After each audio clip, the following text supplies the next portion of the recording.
on Bitcoin. Did you blow hundreds of thousands of dollars on Bitcoin? No, I made $100,000 on Really? Bitcoin. Why did you downsize from a large house in the Hollywood Hills to an apartment that you trashed immediately after moving in? Do you think I trashed my apartment immediately after moving in? Why did you What have to downsize if you made so much money on Bitcoin?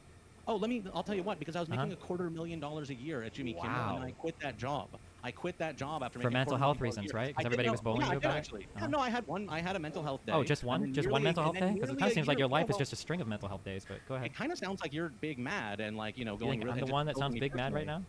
No, Wait, no, you're mad what that I I'm wanted to- attacking you personally, but you're obsessing over the what I- age of my what girlfriend I- and my son. You don't think that's a bit weird? His strangest behavior, however, stems from the aftermath of Destiny's canvassing operations. After Destiny took a step back Okay. from his canvassing in Omaha, Jack sent Destiny Weird. an email to gloat about the situation, before masquerading as a fake journalist from WOWT, a news station in Omaha. Hello, Steven. Is it okay if I call you that? I'm trying to get to the bottom of everything surrounding Mark Gudgel and your omni-liberal movement and the fallout this week. Right now, I'm just in the information gathering phase, but hopefully enough coalesces I can make this a piece. Hoping for a quick reply, as this might be a tight turnaround. I read the Gateway piece as well as the response you posted to Reddit. I've got a few outstanding questions which perhaps you can answer for me, and I might have a few follow-ups as well. Brandon, flexes his prior media training and asks me what appears to be several thoughtful questions regarding my canvassing experiments in Omaha. I do my best to respond in good faith, but little did I know, it was all a ruse. Thanks for getting back to me, Steven. I have just a couple of follow-up questions. Are you aware that asking a reporter for something to be off the record and not getting an agreement doesn't mean that it's off the record? Anyway, you're a really stupid guy. And way to respond to just any old random Reddit account and newly created Gmail with information you'd like off the record. You and your canvassers eating pizza and playing Super Smash Brothers had nothing to do with the outcome in Georgia. And as evidenced by the events of last week, you're a bigger liability to any campaign than you could be an asset. And that's because of the choices you've made in your life and the things you've chosen to double down on. And also just the person you are. One more thing. You should probably add your views on the N-word to your positions page, which is absolutely laughable to anyone not inside your idiotic fan base. You will never be able to move to a legitimacy as you so obviously desperately crave. And it's all your own fault. Hope you have a bad life, asshole. Lol, my goodness, mate. You've got problems. President Sunday is definitely a name you've heard before if you've ever found yourself entrenched in the lore of the Twitch politics community. From heated debates with figures like Destiny to controversial friendship arguments with others like Xander or Chud Logic. He presents himself as somewhat of an academic alternative to the layman streamers within the Twitch and YouTube politics communities. In fact, it's an apt description. That is an apt description. You said that you Sonso, Sonso. Oh my god. This conversation Sonso. Yeah, but this misstatement cannot be borne, unfortunately. Sonso. Okay, well then let me say the rest of my misstatement and you can blow me the fuck out on it in a second, okay? But holy shit, I haven't been able to get a single full, thought out this entire conversation. May I? Thank you. So, I think that people in that thread, if you want to scroll through it, there's plenty of examples of this, of them comparing themselves. Sonso, we have So if you wanna scientific say that Sonso. It is hold on. established. No, Yes. there's no scientific. There's no Yes, science in there the is. Twitter thread. There- On this Twitter not on the thread, Twitter thread. when we Sonso. look- yeah, Sonso. when we look at the way Sonso. people responding, Sonso. we look at the way Stop people and are breathe. there and Stop. literally comparing themselves Breathe. to people off to listening to them. Thank you for letting me finish. You're welcome. Sonso.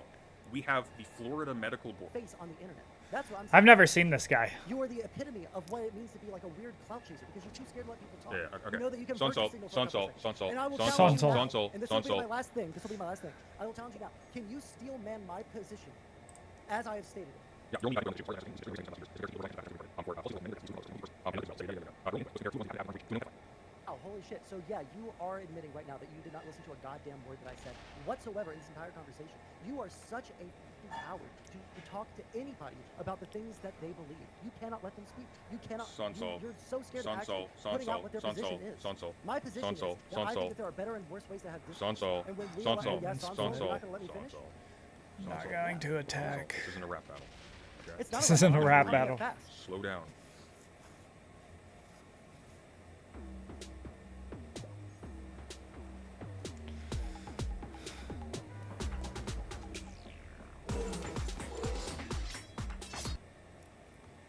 But as you may be able to tell, his bizarre ways of speaking and arguing can often get him into trouble with others, leading to heated but hilarious confrontations. To not talk about. I don't know. I don't need her to be. So, I don't need you don't her know? to be. Excuse me. You don't know? I was Like, what do you actually mean you don't know? finishing my sentence. Okay. I think an excellent example of this is If when I- she if mentions. I- Oh, can I finish my sentence, please? Yes, you can. My bad. Yeah. And whenever I tried to explain that to you, your counter argument was that okay, well, she's being coerced by the situation. I'm Please, astonished. Come on, man. I'm Come on, man. astonished. I'm Come on, man. astonished. Come on, man. I didn't You did the catch same what thing you to said. me earlier. Come on, man. Breathe. Find your chi. You bring it. Come on, man. Listen, your I'm argument finding was it- that I'm they finding are the it- same. Come on. The second I'm I put you in the finding it- corner, you start getting really upset. You can't think that makes you look good, man. Huh? What the Come on, fuck? man. Are you ready to be normal? No. Ciao. Alright, let's bring out Cherry. His most popular conversation, however, is a confrontation with Okay. Destiny, where Sunday claims that he betrayed everything he once stood for. So on June 4th, quote, if we actually held political content creators to account for their little acts of treasury to their avowed causes, we wouldn't have Destiny more or less openly betraying everything he ever claimed to stand for. Okay. What is he doing? Oh, okay, yeah, that's a good place to start. Wait, what am I betraying out of greed? Okay, cool. So what I was talking about here is concerned with how you deal with other content creators. Surprise, surprise, there's going to be nothing new here. So let's take Demon Mama as an example of what I'm talking about. I like this one because it highlights the unfairness of the situation you're in. So we know how Demon Mama got started as a very large online figure. Engagement with you of any kind is worth its weight in gold, yes? What this means is that if she can secure really any sort of engagement with you whatsoever, especially a hostile engagement, even if you successfully make her look like a fool, and I think there's definitely an audience that thinks that you haven't, I've had moments, her visibility skyrockets. Doesn't matter how well it goes for her in the moment, just pure benefit. Sure. And because she knows that, just regularly being associated with you at all supplies her with visibility as well as therefore money. People like that will do and say anything to get a response from you.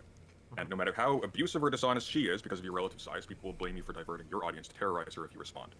Almost regardless of what you say. And it gets worse actually because almost any response you make has the perverse result of signal boosting her platform.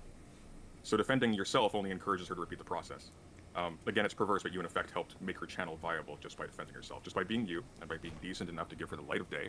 For a moment, you helped her find money and recognition just for interacting with you. And then there's the snowball effect, where other people then seek out engagements with her to leech off of her increased visibility, further contributing to her growth, etc.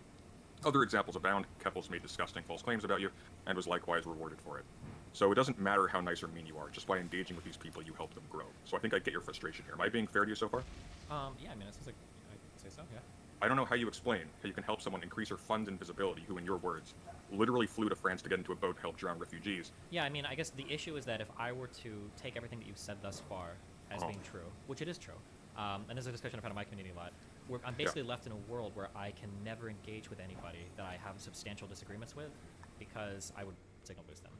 I see that, like, I'm not invoking Vosh to shit talk about it, but like Vosh has like basically employed this strategy where he said like I'm not going to engage with anybody that I disagree with that has a smaller platform than me, and I think that basically kills my entire business model and what I enjoy doing on stream. Like I want to be able to engage with people that are substantially smaller than me, or even people that I abhorrently disagree with. I understand what you're saying. You have to have a few more steps of separation. Otherwise, you are materially helping these people as well. Is that a fact? Yes. Oh well, then enjoy your video game, Steven. Have a good night. Well, I was gonna say because if I'm having a conversation with you, then I do better in viewership than when I'm not having these types of conversations. And if you're helping to elevate my platform, you're inadvertently also elevating the platform that's elevating other racist people. So, but I guess we didn't get to go to that part. Well, Mike from PA is quite the bizarre figure in streamer politics. From heated screaming matches to failed Riz attempts resulting in physical outbursts, Riz attempts. He's generally seen as a strange person in the community and typically not taken very seriously. What most people don't know, however, is his history and his origin story. Mike graduated from the University of Pittsburgh Law School, but never ended up taking the bar exam. And after a healthy career as a legal aid and intern at the Pennsylvania House of Representatives, he began his run for office. But things would quickly spin wildly out of control when he claimed to be, or was put down as, depending on who you believe, as a lawyer on his nominating petition.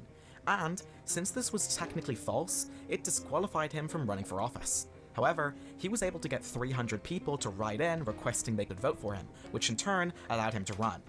This incident clearly affected his performance as a candidate, giving plenty of ammunition for his opposition to batter him with. But after his career in politics came to an unfortunate end, he decided to make the leap to live streaming, becoming an IRL orbiter of Twitch political streamer Bad Bunny, or Kira Chats, mostly known for this infamous clip. How did my whole speech about how I need subs and to keep the stream going if you like the content, blah, blah, blah, how that result in 0 subs? There are regulars here. $5 a month! How do you have hours of time to watch me and not $5? I don't know. What are you doing with your life where you have hours of time to watch Twitch and not $5 to provide for the content that you're watching? Mike Didn't Amarat also get do kind of the same thing? Often awkward behavior around her, clearly trying to charm her to a less than successful degree, leading to these iconic awkward clips. I think that's fine. So if a guy pays for my cab, I'm Ew.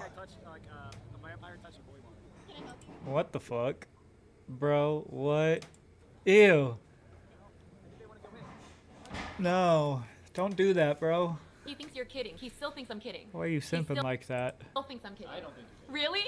No, I don't think you're kidding. You did really, and then you gave me this fucking smile, like it was so funny to you. You think this is all funny. It's very upsetting. I don't have to think you're kidding to smile. Yeah, you understand that smiling is also born out of comfort. So, to be fair. Maybe that's my reaction to it. Well, then your genuine reactions to things are really unlikable. Well, okay, but give you a piece of advice that I myself stand by and have learned over many years. You always expect someone to be on your level and understanding of the same emotions that you have, and you'll always be disappointed. You know what I mean? Yeah, but this is like a severe misstep. This is But severe that's failure. sure, but you can't get mad at a person because of that. This feels good. Yeah. This feels good. What did you just do?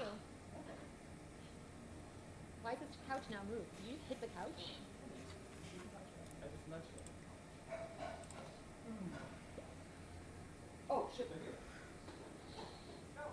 There's a lot Alright, more I'm not lore that in far. And I honestly I'm not that far behind. Don't have the time to cover it fully within this video, so keep an eye out for a future retelling.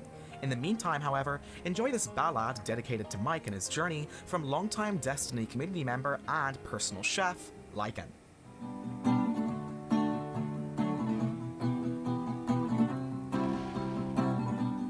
This is the ballad of Mike from PA and Bad Bunny, two lovers entwined. Which romance can be the toughest, they say. A Mikey, heart of gold, Bad Bunny, she lacks the soul, but they loved each other anyway. Mikey, say that he like you, Bad Bunny, won't you love me? No, she does say. I sought treatment at Bridger Orthopedics because I was having a lot of back pain. You know, we moved here in Bridger. The Lost Orders refers to a series of cast members within the Destiny universe who, for whatever reason, no longer show up on his streams. From more controversial figures like Mr. Girl, who I covered that in guy's my a original fucking Destiny creep. Iceberg video, to people upset with the Fucking community weirdo. like X Skills Me, and finally to others who I haven't taken a look at yet, like Booksmarts for instance. I don't know would who be here all Booksmarts day is. If I covered all of the people who don't like Destiny anymore. So today, we're going to review just one example, and that example is Booksmarts, the resident optics analyzer, and the drama that he had with Destiny. Booksmarts was a regular guest on Destiny's streams from 2019. I like this. And This over the is course good. Of their tenure This as is an good Orbiter, for me. He engaged in a variety of different discussions on a wide range of topics. They were often seen as a counterpoint to Destiny's more outspoken and argumentative style of speaking, almost like a walking, talking optics check. Booksmarts and Destiny quickly garnered a strong friendship, with Book frequently calling in to give Destiny rhetorical criticism and advice. Hi, can you hear me okay? Loud and clear. What's up? How you doing? So I just finished watching the Vosh video. Do you want to talk about that at all, or is that an uncomfortable subject? I'll talk about anything you ever want to talk about, Booksmarts. Okay. Unless it's a review, I do a review that I spend hours and hours editing. Then you don't care about it. I'll still talk about it. But go ahead. Do you want to talk about that? Because that kind of ticks me off a little bit. Like, you're like, oh, it's too long. I sit there and I timestamp the whole mother thing, but we'll set that aside. Okay, we hold do on, an edited hold on. version. Firstly, I have no obligation to watch any of your videos, okay? Number one, okay, I love you and I appreciate the conversation and everything. I don't have an obligation, okay? So it's not like I'm breaking a contract or something. Okay. Good thing I didn't say obligation, bro. No, but when you say, when you express disappointment or when you express that you're upset that somebody didn't do something, usually that. Ooh. What is this move? Huh.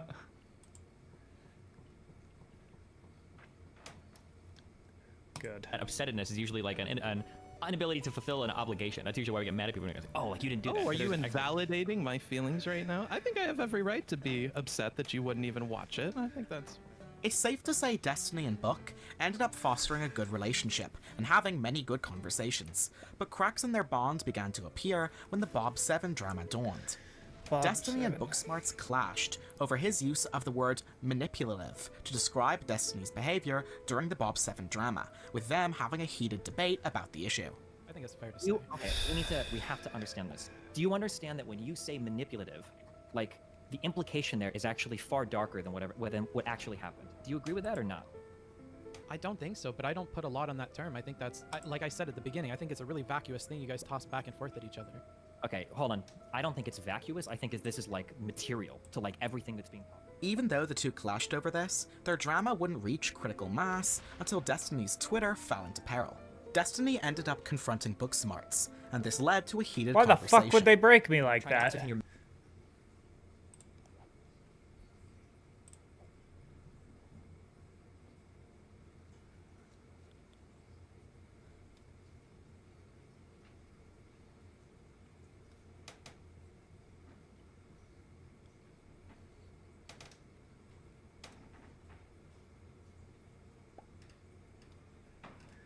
Is he gonna slam him? Mental state when you said it. And that combined with what I know you think about my Twitter behavior, what you were really thinking was that even if you didn't know 100%, I probably said something really racy, really dicey on Twitter, and I probably deserve to get banned for it. That's what was going on in your head at the time. That's what you believe. And you were kind of like just banking on that being true. I think that's what happened. And now you want to kind of like find a way to like move past it by making it seem like, oh, well, it was just kind of like a mistake or whatever, blah, blah, blah. You know, I won't do it again. I'll be more responsible in the future. But that's not what happened. It wasn't like a. But that's more of an emotional outburst than something that like sober me is thinking what like day to day. Like I don't believe in like 100% emotional outbursts. I don't think that's a real thing. It's not a 100% emotional outburst. Yeah, it's it's like, indicative of I'm like speaking inner out of thoughts you turn have. here. Yeah, it's like these are things. And it is indicative of inner thoughts. But that's what I'm speaking Your behavior to. of frustration, like you frustrate me with your behavior on Twitter, but that doesn't mean that I think that your behavior on Twitter breaks Twitter TOS. I don't know anything about Twitter TOS. It sounds like at best you're guilty of making a really strong and confident statement in ignorance. Why the fuck would he break me? He has 90 troops.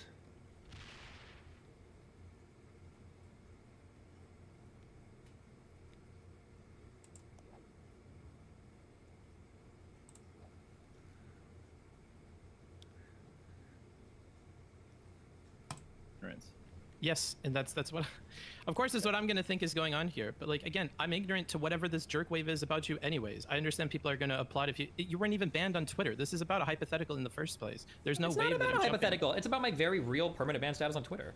I am permanently banned on Twitter. And it's not hypothetical too because you said like, and then you even make the other statement too. It's ridiculous. Like he deletes tweets to avoid accountability.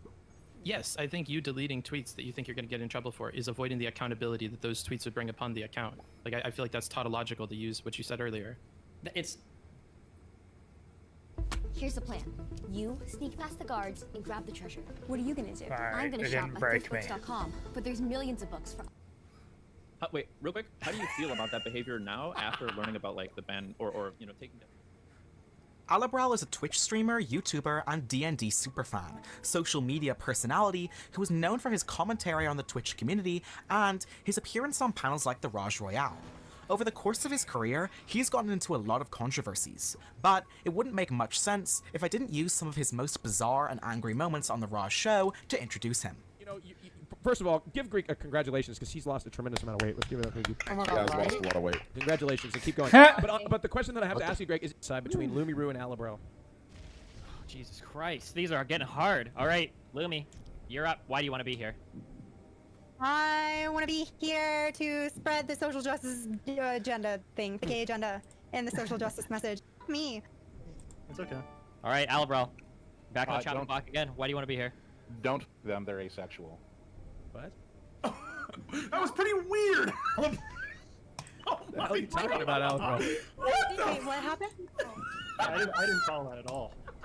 Well, I follow. Elro speaking for Lumiru sexuality. Poggers. What was that? I think. I hope that you are so drilled into the ground from your beliefs that you are so scared to be able to speak about these things and wear your hateful bullshit. Where your hateful... Is he talking about the mega hat? Name one thing. Name one thing, you stupid idiot. You fake piece of shit. You so hard. You're the one that's crying that you came into my DMs and were trying to be a nice guy. You. Every time you've come to me, I've said, you. The only reason Blake talks about it is because he wants to look good for partnership. He doesn't give a flying. You hate I know. That's my entire goddamn concern. Alright, well, he can hate me or not. Okay. Well, listen, guys. Mike. But his most controversial moments come from his drama and beef with political media personality and streamer Destiny, especially concerning comments he made on the former's son, which came around the time of the beginning of the Lefty arc. Okay, we're testing our internet out to make sure Alberto is dunking on your son. What do You get mean? one more time to break me. And he's just paying for the child's existence. Abortion was the correct action here. Doesn't he do? He does not take an active role in the child's upbringing. Good luck pulling he me. pays everything. He makes sure that they're well taken care of financially. But he brought a life into the world that he didn't have any intention of loving or caring for. And that's what abortion is for. If the pregnancy happens between two people that have no intention to raise a family together, that's what it does. What? Why would you even think for a second that you would have the wherewithal to have any idea what the relationship is between me and my kid to suggest that I should have gotten an abortion? Firstly. Secondly, yeah, I live in LA and I have a much less role in my son's life now, but before that I saw him 5 nights a week. Like, why would you assume that, like, I have had no role in his life at all since the moment of his inception? Why would you ever think that you would be in the right to get onto a stream and say, I think that he should have aborted his kid? Why would you ever think that would be a good look for you, or that would be a good thing to say? That is a fucked up thing to say. Alberto responded later and offered a statement that resembled an apology. What was my prediction again? That he'd say, I'm sorry, I didn't really mean what I said, it came off as too harsh. I was just upset when I said it. I shouldn't have said this thing. It's not fair for me to say. I don't know his family life or whatever. It's not for me to say or something, right? I don't know how to deal with any of this. I am so angry. At myself. I am sorry that I did anything to hurt anyone except for Destiny. I don't know how to deal with it. I keep getting dragged into the middle of it, and I don't know what to do. I did not intend to hurt other people. I should have known better. And I'm going to do my best to not to do it again. But I barely understand what is happening. Remember when I told you guys dealing with online hate is hard? Look, these guys break down. Look at this guy. This guy broke down after one hate thread. Let's be real now, okay? Let's have some perspective. Jesus. You haven't broke down after 20 hate threads. Hell yeah. Is he really breaking down, or are those just like crocodile tears, though? I mean, whatever it is, it looks like a breakdown. He might be faking it, but... Afterwards, Alabro started showing up less and less again? on panels, and slowly faded into irrelevance. And besides a recent controversy regarding striking a video essayist called HyperCat, who made a video on him, he's more or less disappeared from online spaces, his recent contributions only being hosting paid online Dungeons & Dragons sessions. Tier 6. This section refers to the implied beef between streamers Hassan Piker and Ian Kaczynski, better known as Vosh. Despite their shared dislike of Destiny and their closer political ideologies, Hassan refuses to acknowledge Vosh's existence, and if you dare to type his name in chat, you'll promptly receive a permanent ban, similar to typing Destiny. Some posit that as Hassan grew, he just started ignoring all debate bros, including Vosh, even though they had no history of explicit beef. Why don't Hassan and Vosh get along? I know DGG hates both, so I trust your opinion on why these guys don't get along. I don't want to Have lose, they even ever but talked to each other? Vosh was defending Hassan, especially for the $3 million home purchase, until Hassan said the annexation of Crimea was a justifiable act. At that point, Vosh burnt the bridge by going too hard on him, and to be fair, Hassan was never going to give him a platform to begin with. Everybody's familiar with Vosh and his debate style, but what you may not know is where his research comes from, and that is from online politics debater and YouTuber Rose Rest. Rose has had many interesting conversations over his tenure as a character in streamer politics, from his White Nervosa website being shut down and his domain hijacked to redirect to a Keffel site after he assisted in checking a report criticizing her, to his discussions of tough ethical issues like veganism. Rose was also fairly well known for the Ultimate Research Document, a Google Doc consisting of meticulously researched arguments on every possible hot-button progressive issue, with studies and data to boot. This entire section is credited to Rose Wrist, a former guest of the stream. They are nearly entirely responsible for the collection of this data. Seriously, I just ripped most of this from their document, with their permission of course. I'm only broadcasting their incredible work with my much larger audience. Despite Rose doing a great service to the debate community and to Vosh himself, they would later have a bridge-burning conversation over his self-defense takes, where Vosh was clearly unhappy with Rose's opinions on his language.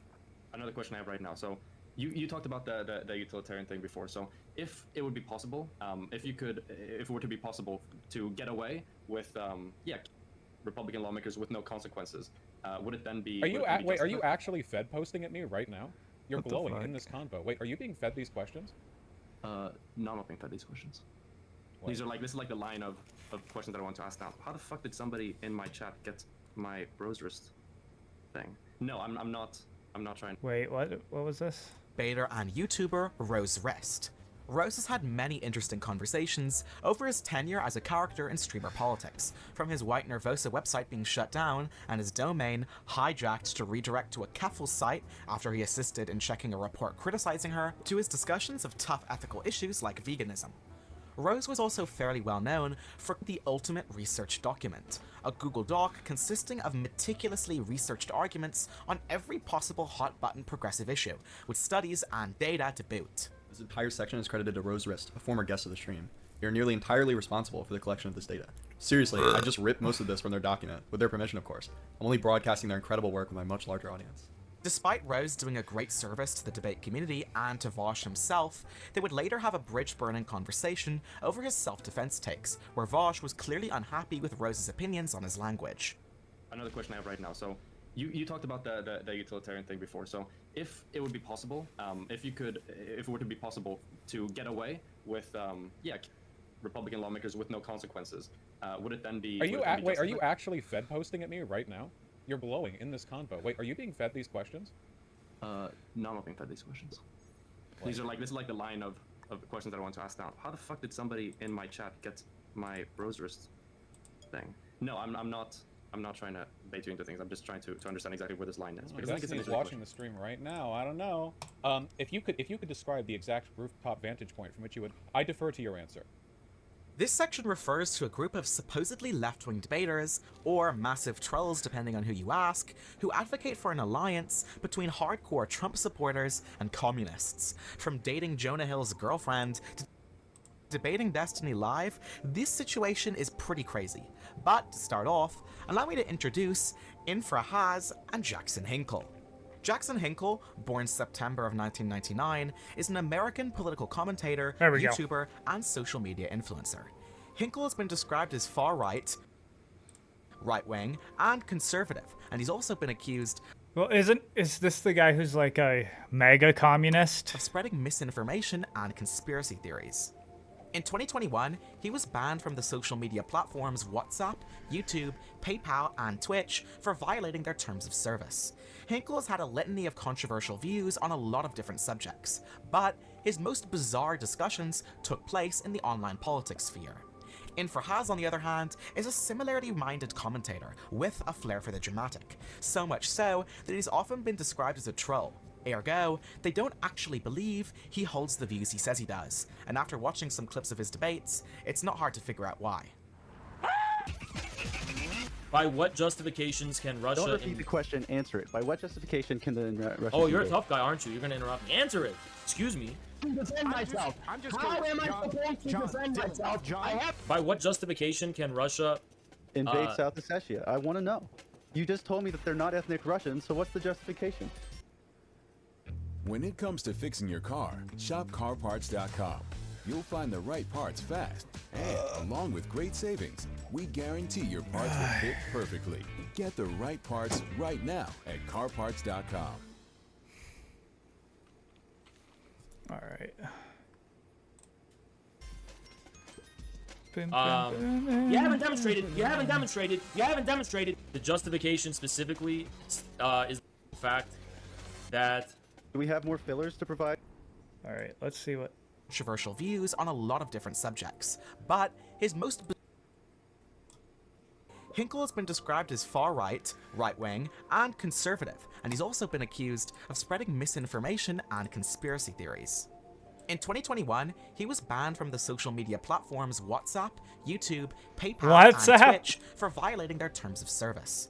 Hinkle's had a litany of controversial views on a lot of different subjects, but his most bizarre discussions took place in the online politics sphere.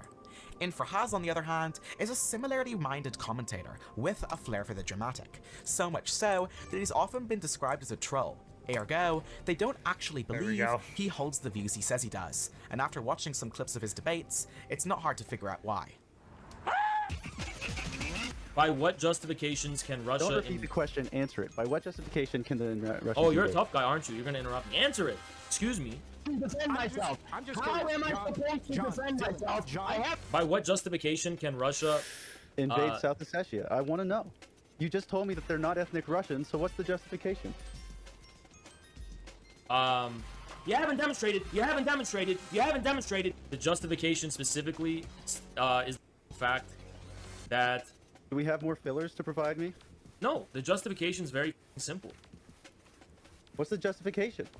Reel in your man. Reel in your man, John. I love how angry you are. Can you chill for a second? I want to ask a question, okay? If in 2 weeks, Moscow doesn't have people on the ground in Kiev, hasn't taken the city, what are you going to say? What's the reason for that? I would say things did not go as planned then. In what sense? That they failed to execute their goals, probably. Did he open it? Are they working to, like, are they partners and he opened them up for a reason? I wonder. Or was that just... You doubted me, but I saw too with my own eyes. There are only 2 holes. Whoa! There are only 2 holes. Whoa! There are only 2 holes. Whoa! There are only 2 holes. Together, the two are proponents of MAGA communism, a bizarre slogan that's what I calling on thought. those who support the working class or who are aligned with communist ideology to ally with the movement to elect Donald J. Trump. From ambushing Destiny Live to making speeches at bizarre concerts, I'll play a few clips to give you a good idea of who exactly these people are. Should Americans vote for the Democratic Party? And if there's any more questions about rules or regulations, the only last thing I can say is that afterwards, of course, a 3-judge panel will decide who gets the championship belt mailed to them after this debate. So, what was the question? Destiny Live to making speeches at bizarre concerts, I'll play a few clips to give you a good idea of who exactly these people are. should Americans vote for the Democratic Party? And Oh, if there's should any more Americans? questions about rules or regulations, the only last thing I can say is that afterwards, of course, a 3-judge panel will decide who gets the championship belt mailed to them after this debate.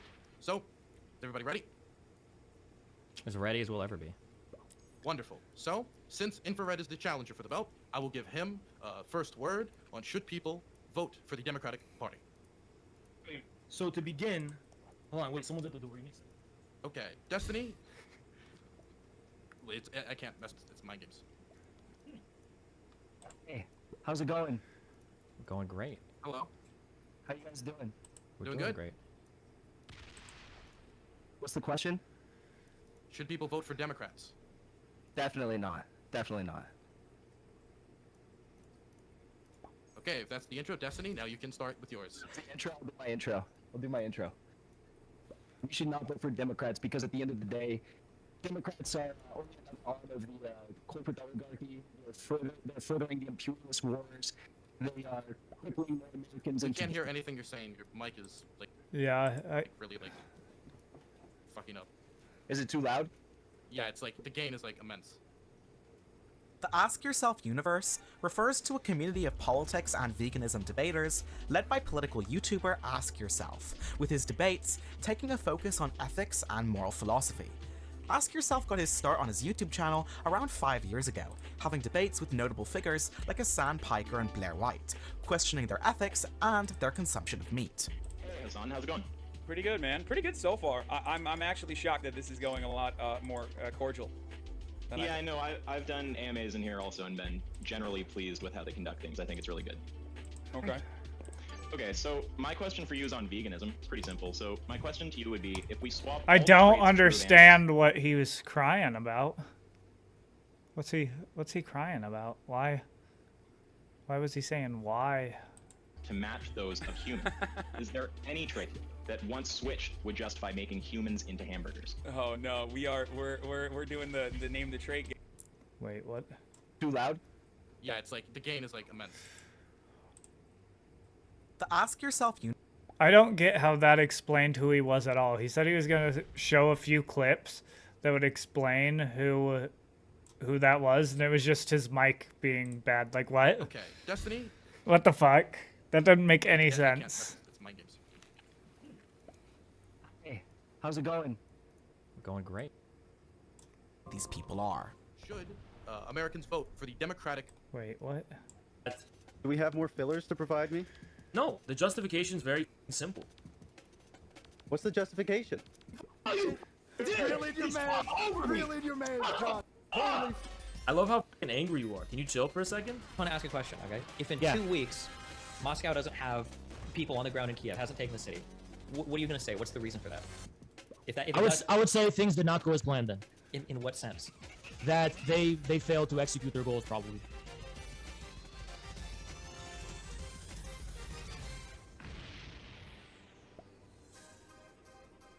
You doubted me, but I saw two with my own eyes. There are only 2 holes. Whoa! There are only 2 holes. Whoa! For spreading Russian propaganda. There are only 2 holes. Whoa! There are only 2 holes.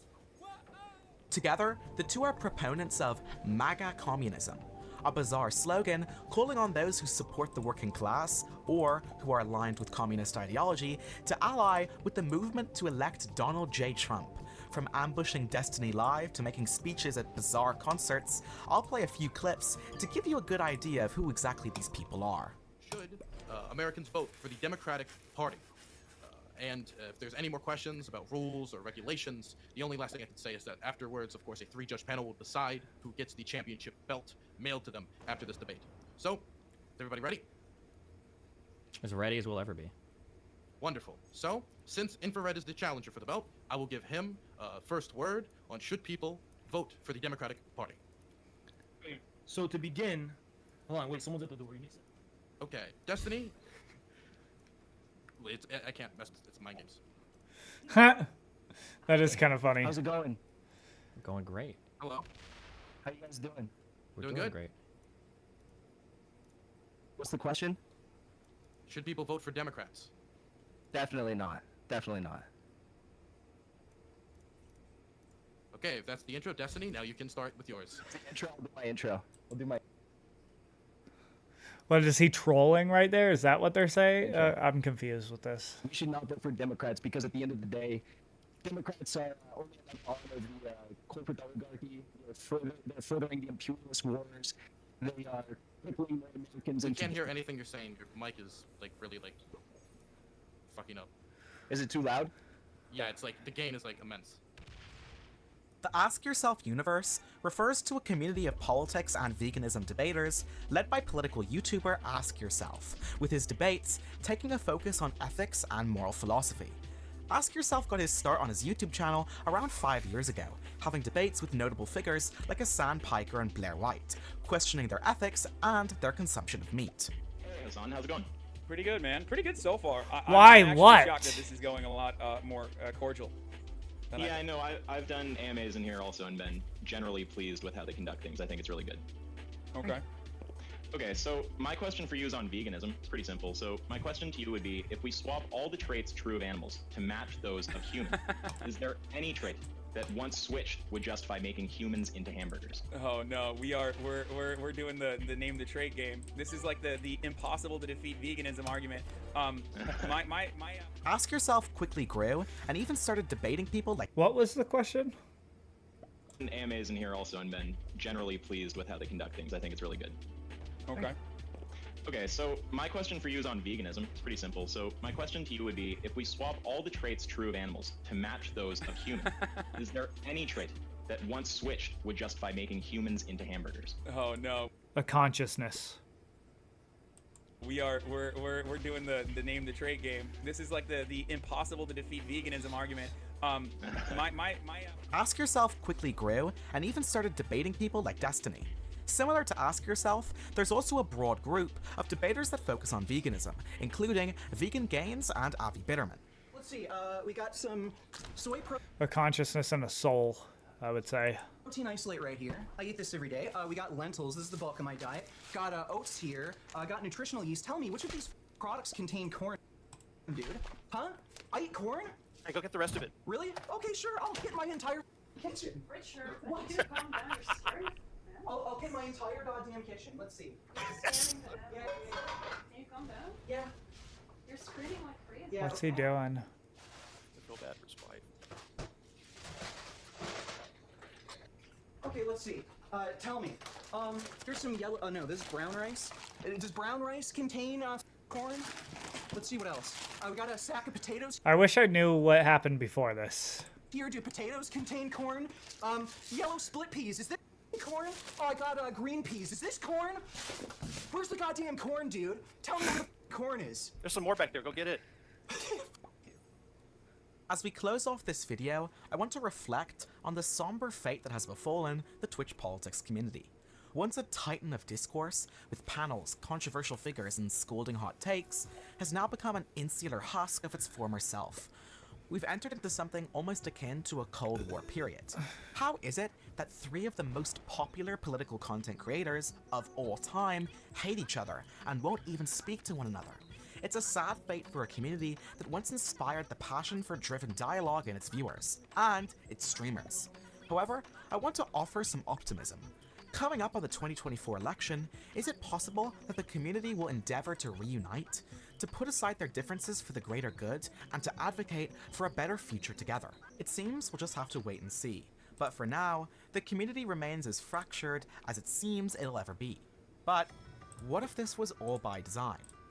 This section states that the death of the Twitch politics community, as demonstrated and documented throughout this video, was all engineered by Twitch itself. It states that while punditry from figures like Hassan is brand safe, content from the likes of Vosh or Destiny is not. There's this concept that exists right now in progressive media about being edgy, but it's like the most politically safe edgy That possible. Twitch's departnering and vague ban of Destiny was entirely purposeful, designed to kill off all the leading figures of the Twitch politics community, divide and conquer, leaving panels like the Hippy Dippy without any popular guests to drive viewership, killing off morale within the community to a point where even more controversial figures like Demon Mama just don't generate content and reactions like they used to. And while many streamers like Destiny fled to platforms like YouTube and found immense success tackling other political communities, some weren't so lucky, and it seems like they may stay in stagnation forever.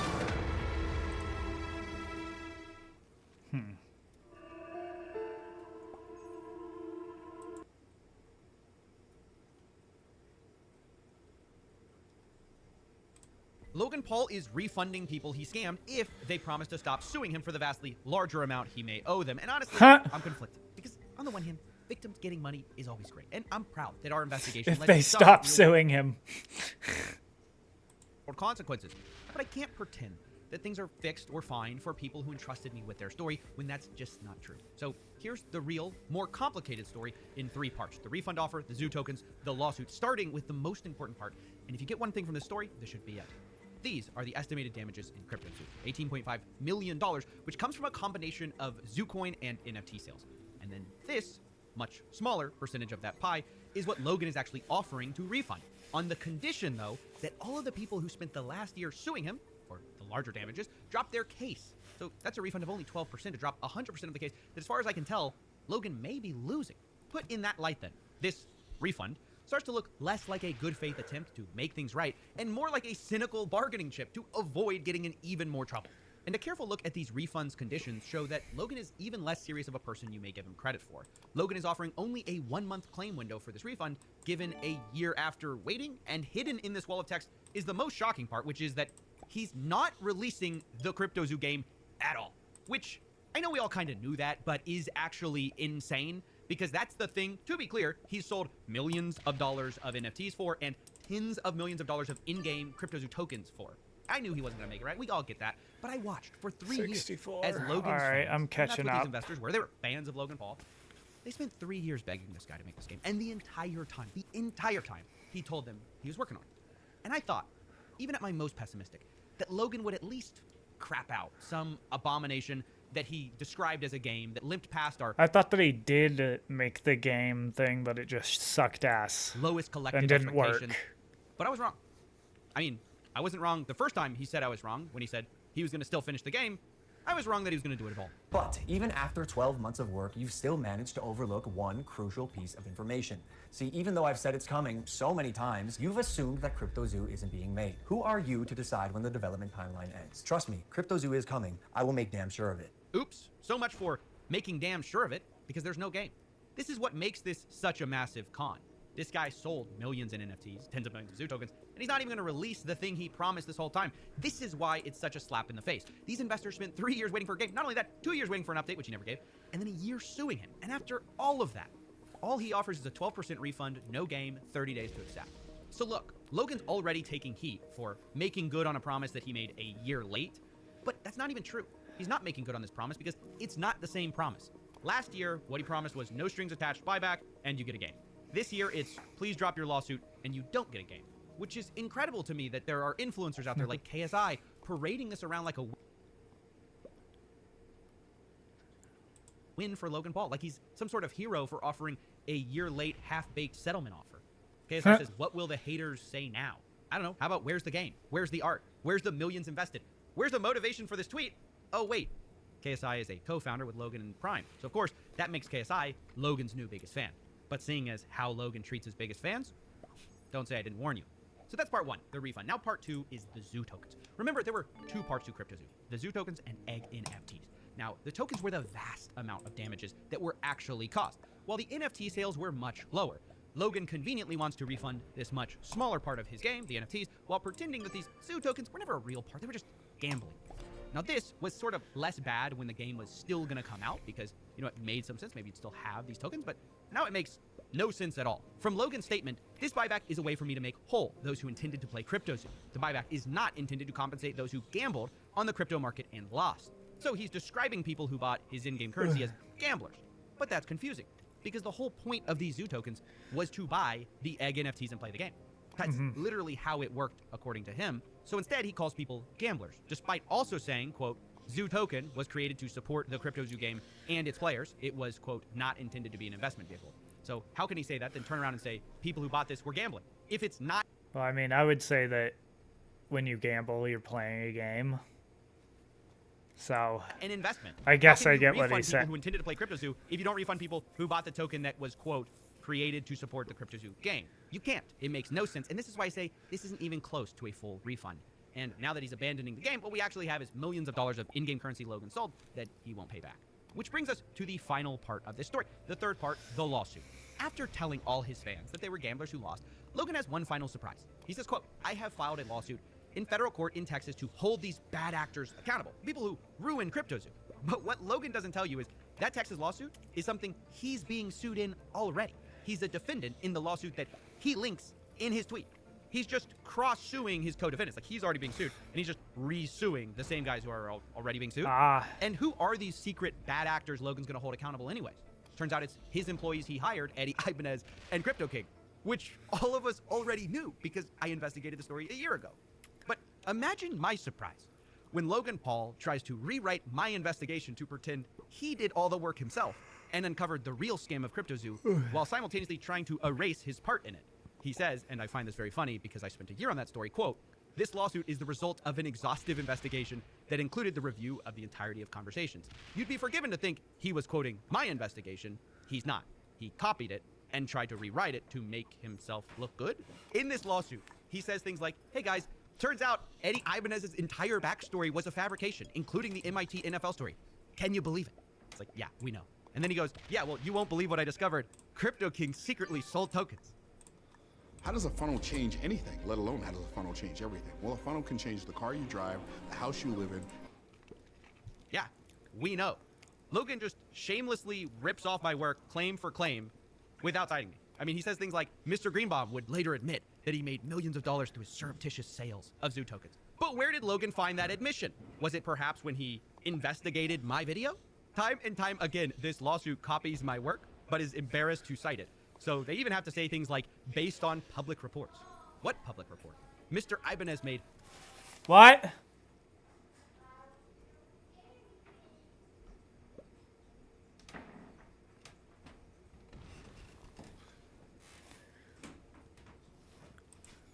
approximately $1.7 million from selling zoo tokens. I could swear I've heard that before. And for my calculations, he made about $1.7 million. Now look, I don't usually mind people using my work, but it's kind of a little strange that Logan is simultaneously trying to discredit my work, saying this lawsuit is not based on snippets of conversation taken out of context, a snipe at my investigation, while then stealth quoting it to pretend that they did any real legwork. And look, if you found that shameless, that he tries to steal my work and pass it off as his own investigation, this next part gets even worse. Because Logan's story this whole time has been that it's all other people's fault. You know, it's just bad actors. Everyone but him was bad. He was always well-intentioned. But his timeline contradicts him. According to his investigation, which is actually my investigation, in August and October of 2021, he learns that Jake Greenbaum and Eddie Ibanez are bad news, and he kicks them out of his team. So what does he do after that? He's gotten rid of the bad actors. Can't blame them anymore, right? Does he make CryptoZoo? No.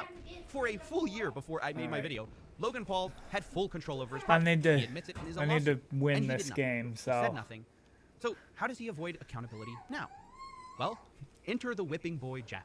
That's right, manager Jeff is making one last appearance. Logan blames Jeff for screwing up September 2021 through 2022, but you know what he doesn't mention? What he'll never mention? The real reason the project didn't get back on track is not because of Eddie. what? So those aren't your friends? You don't have Well, no because friends. Logan's own Okay, team says stopped paying you. developers who were working on rebuilding the game. So those people stopped working on crypto. And that's when I found it. The game was dead. It had been dead for months. And that's when I made a big stink out of it. Meaning, it was 100% within Logan's power to save this game. I'm not saying nobody else did bad things, but Logan ultimately had over a year to launch it, to make things right, and he didn't. For financial reasons. Not because someone backstabbed him. He just didn't want to spend the money it would take to make things right. And you know what? That is still true now.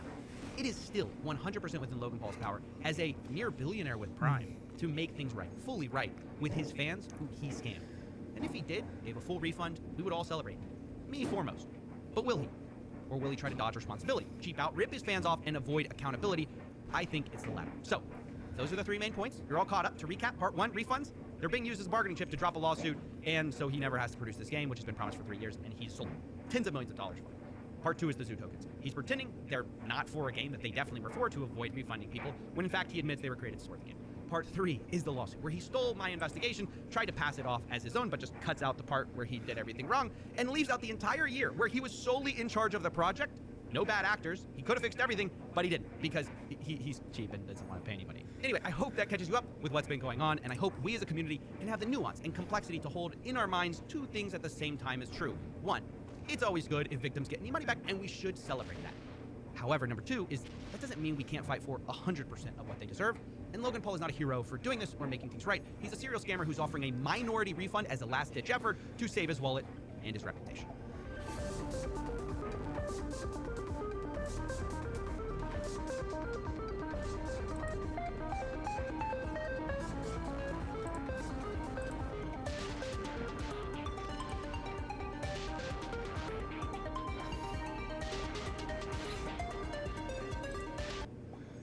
Bro, I hate when people do weird shit like that.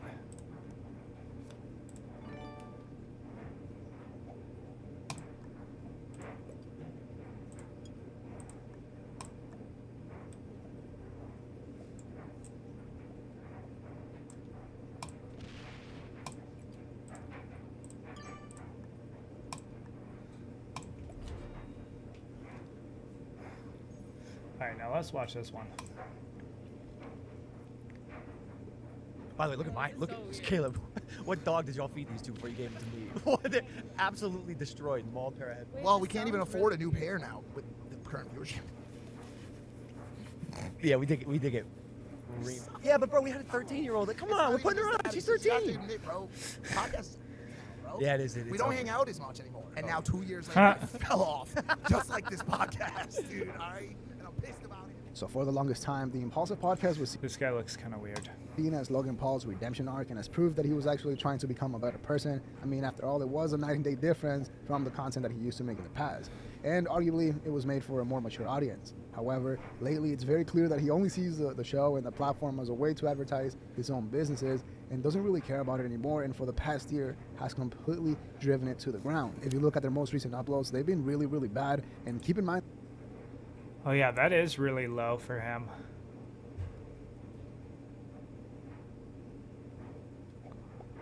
I'm surprised the Casey Neistat one isn't isn't bigger. Not too long ago, they were doing insane numbers on YouTube alone. That's not counting their even bigger clips channel, which is absolutely massive. I mean, at some point they were getting nearly 100 million monthly views. Now, obviously that's including shorts, but it's still massive. And just recently they had their worst month ever and actually lost subscribers for the first time.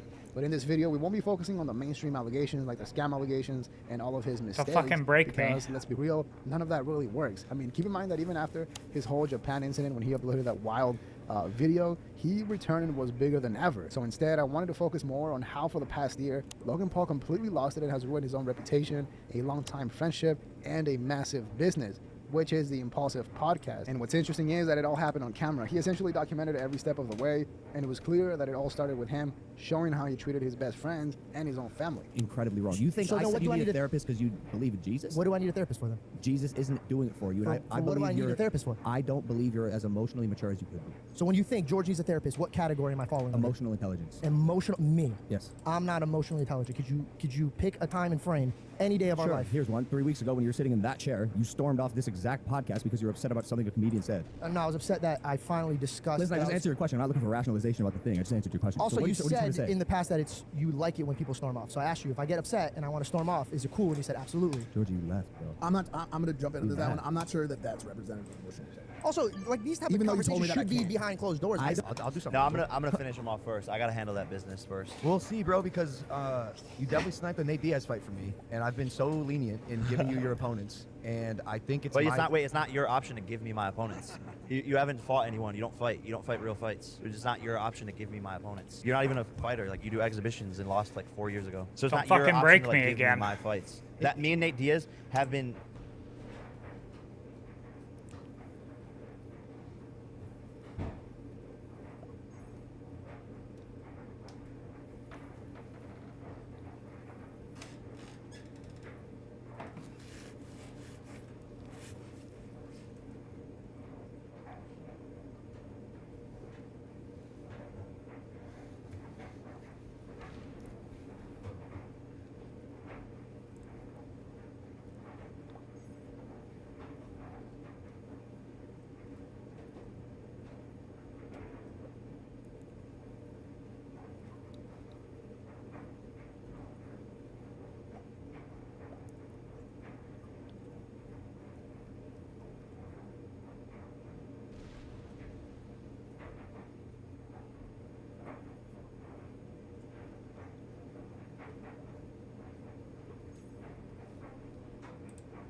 Talking about that for years, and then you popped up and were like, no, now it's my turn, I want that fight, and then start talking shit, and then try to like get the fight in Saudi Arabia, like on the microphone, and like trying to like jump in on all of these things.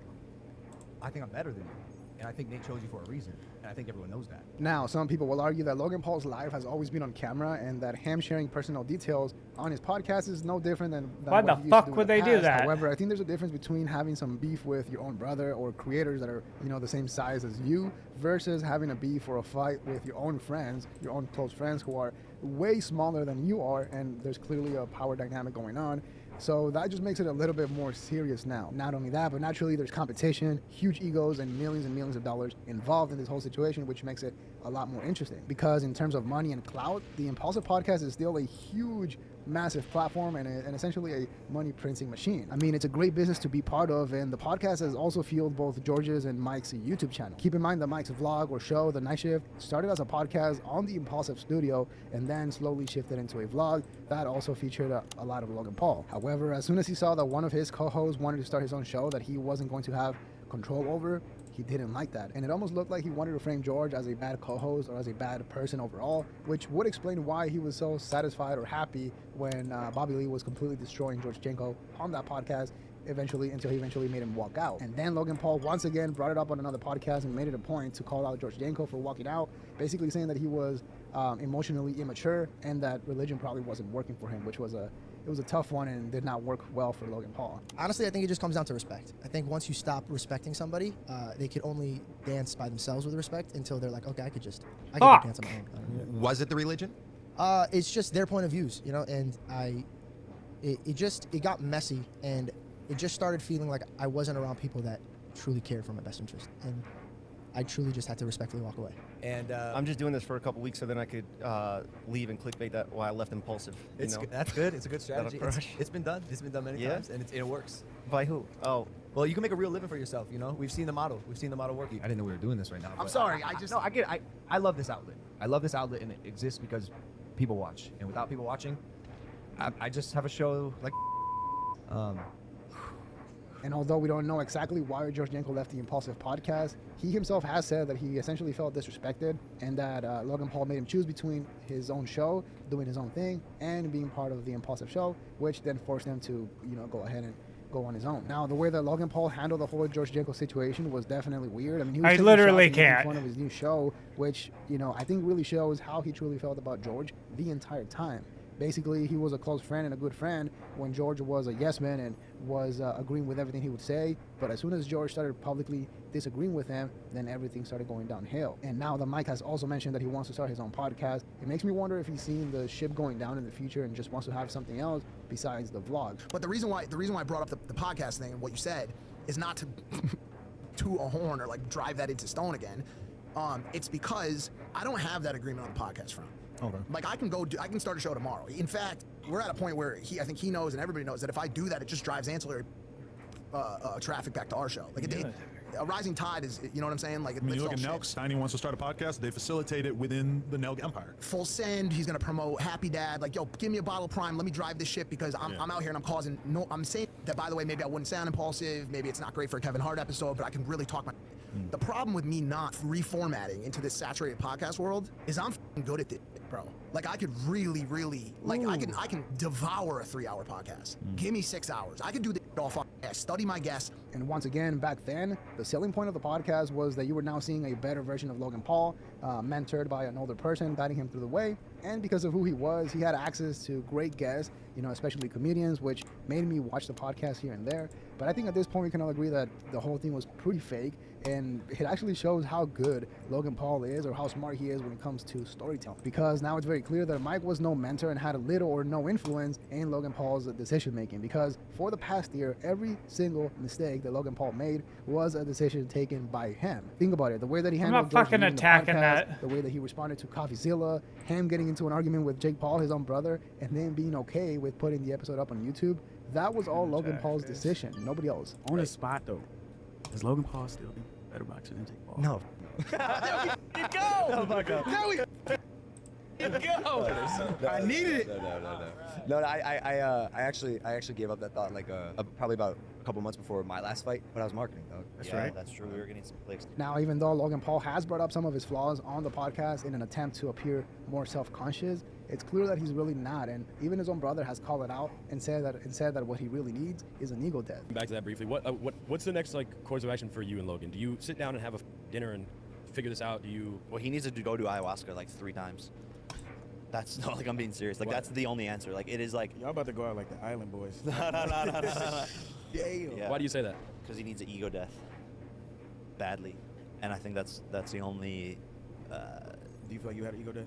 And I agree with that because one thing that has fueled all of this is the fact that for the past year, Logan Paul has seen massive success, insane success, even though he has made a couple of mistakes. So I can see how somebody like him actually believes that he can't do anything wrong. However, he has been humbled a little bit lately because for a while he used to actually believe that he was a better boxer than Jake Paul and that his podcast was the #1 show in the world. And lately, I mean, after not being able to knock out Dylan Dennis and then seeing that his own brother is actually boxing and knocking out legit boxers, I mean, that kind of seals it and proves that Jake is a better boxer. And then after seeing that his podcast, that his YouTube channel is losing subscribers, while at the same time his ex-co-host George Janko has an absolutely insane month, that must be pretty painful. George Janko had Andrew Tate on this show, on the podcast, before Logan Paul and Mike Malak from the Impulsive podcast had him on there. What are your thoughts? He did the Tate and he did Patrick Bet-David. He had a great week. Why don't we get these guests? Because we don't try. No, because you're a liberal. Oh, yeah, you're right. I need red pill. So I need to go more down that lane, like... Both of them, literally both of them have invited me on their shows, and I would go on both their shows. Obviously, you guys are recently, as of the past week, in a dialogue and a conversation with one of the bigger commentators in that space, Andrew Tate. and I want to talk to you guys about this because I know you talked about it on your show for a few minutes. We gave him an offer. Yeah, it's there's one thing to do. You 10 mil for Andrew, 10 mil for Tristan, 10 mil for you, 10 mil for me, and. But here's what they'll say: I don't need this for the money. You're gonna have to slap $50 million for me even to get out of bed. But Yeah, but if bro, you have okay. money, if you have money, then why is it about the money? And I do believe that Logan Paul has already seen George Janko's podcast with Andrew Tate because I mean it was massive, and also on a recent episode, Logan Paul and Jake Paul tried to call out Andrew Tate and his brother to a MMA match, I believe, which is. It's pretty silly. It is just an attempt to get some clout. And also, since Logan Paul ruined his chances of ever being on the Joe Rogan Experience, I think it would be hilarious if somehow George Janko gets there first. I mean, I don't think it'll ever happen, but at this point, who knows? And once again, in terms of monthly numbers, the podcast is still massive, which is insane because I mean, it's clear that they don't really care that much, and they've been putting less and less effort every episode. I mean, it's getting so bad that recently they had a kid on the podcast, and the whole episode flopped. It only got like 140,000 views. I mean, obviously flops. I'm talking about flopping in terms of impulsive numbers, obviously. But it does make sense because just by looking at the thumbnail and the title, who would want to watch that episode? But it's insane because even with the low effort that they're putting in the podcast, they're still getting the same amount of views as some of the biggest comedy podcasts out there. So now that the ex-co-host that he was making fun of has a massively successful podcast, the brother that he was making fun of is now a better boxer. I wonder what the relationship with Mike Malak will be going forward. So wait, you're sad we aren't friends anymore? Yeah, I mean, I called Manager Jeff about it the other day. I'm gonna be up front, bro. You don't talk. We don't talk anymore. We don't talk anymore. It's like you. And You it's call and him. honestly. You call him pal. Oh, you're gonna really start diving in. This was a big topic on the last Jeff FM. I could read some of your recent texts and be like, yo, bro, what's the plan tonight? Blah, blah, blah, so on and so forth. Can't wait to see you. Not sure, boss. No idea, pal. You're the boss. Let you know soon, chief. Like, bro, you pet turn me so bad, bro. Like, you're do you one mean? step away from how bad do you want to call me buddy? Be honest, how bad do you want to call me buddy? I would never. You're my buddy. You're my pal. You're my but we fucking should pal. make time because, bro, this before the greatest boxer of all time comes on, this show was built around friendship. The vibe on the show, the demeanor of the show was built around our shared stories together and the friendship that we Oh have. man. By the way, look at this, Caleb. What dog did y'all feed these two before you gave them to me? What? They absolutely destroyed bald pair of head. Well, we can't even afford a new pair now with current viewership. Yeah, we did get. Yeah, but bro, we had a 13-year-old. Like, come on, we're putting her on. She's 13. Bro, podcast is bro. Yeah, it is. We don't hang out as much anymore.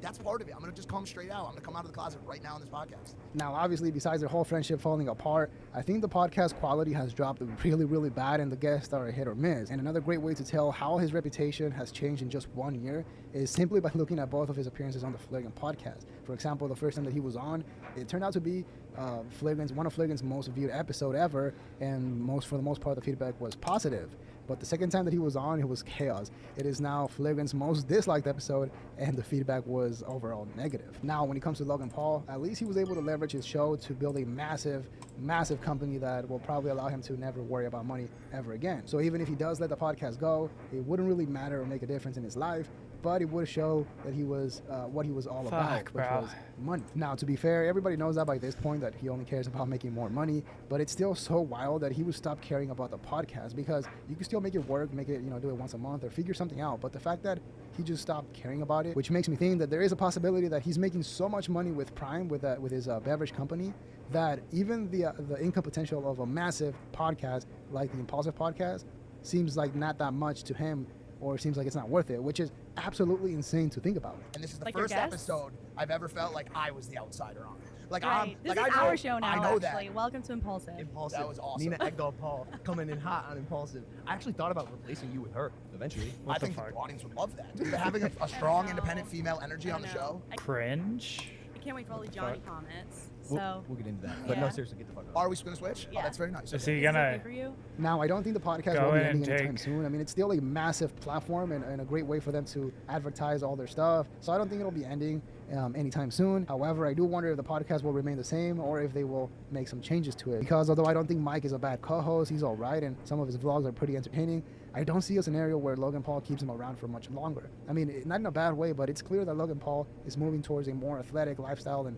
selling to a younger audience, with the whole Prime and the wrestling. So Mike doesn't really fall into any of those categories anymore. I mean, if he goes into the comedy podcast world, he's probably the youngest one out there. And there was some speculation that Logan Paul wanted to replace everyone with his girlfriend on the podcast, and that would be a complete disaster. I mean, last time that she was on, the episode was crushed with dislikes, and the comments had to be disabled. But it will be interesting to see what happens. I wonder to the if that podcast is in the because next of the couple months, Dylan Dennis and, shit. See if it comes back or if it ends up failing. At the end of the day, I think it's all Logan Paul's fault, but yeah, we'll see what happens. Let me know what you think in the comments below. Leave a like and subscribe to support the channel. Dislike if you didn't like the video, but that is all we have for today.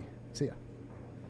Welcome to the age of iPad kids. Gen Z, we're told, is terrified by the prospect of raising a generation of children who are slaves to their iPads. The term iPad kids is commonly used to describe children who are raised without any restrictions on their screen time, and the topic, ironically enough, gained significant traction on TikTok amongst TikTok kids. There is now a whole genre of TikTok videos that have garnered millions of views, where users openly criticize and ridicule the behaviors of iPad kids, throwing tantrums when the device is taken away, displaying a complete disinterest in engaging with others, lacking the ability to play with traditional toys, etc. But behind all the sarcasm and dark humor lies a whole host of uncomfortable truths about where our society is going. The kids of today are bad, but the kids of tomorrow will be living a life we can't even think of. Generation Alpha is something we don't want to think about. But what's actually going to happen to these kids in the future? Well, to understand what's going to happen and why iPad kids are such a terrifying phenomena, we need to look at how things were a few decades ago. It wasn't long ago when it was normal for children to play outside, unsupervised for extended periods of time, specifically to play with other kids from their neighborhoods. Your parents probably did the same, all for extended periods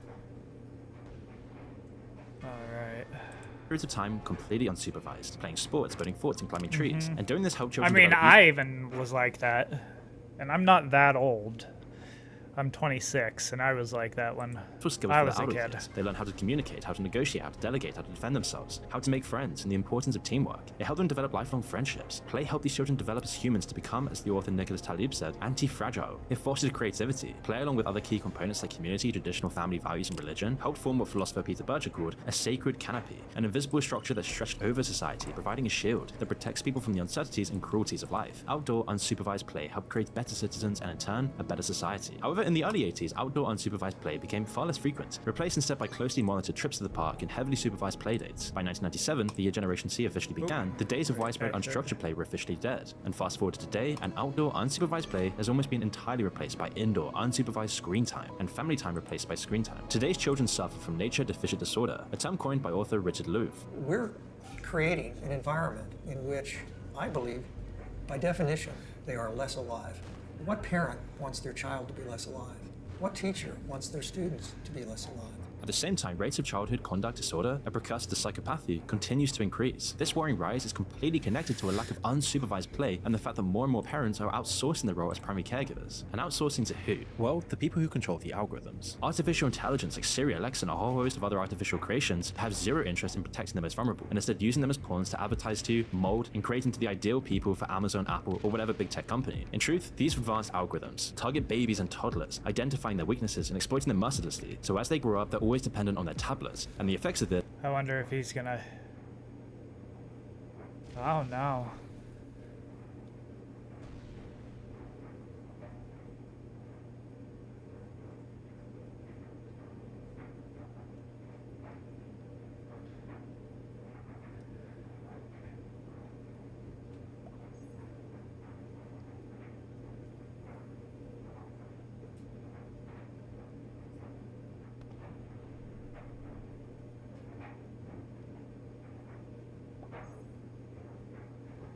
Alright, am I in the lead besides yellow? Yeah. So I'm gonna go boom, boom, boom. Break, split, attack.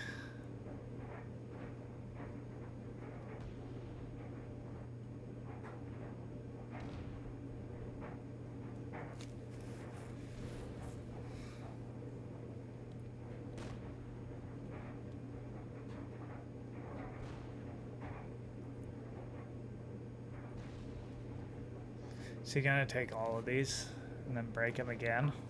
I wonder.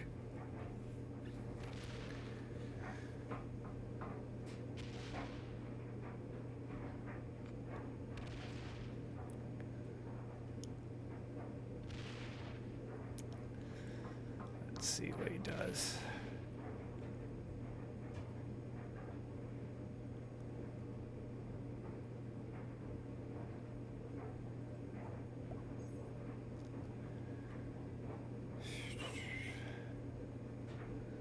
Does green trade?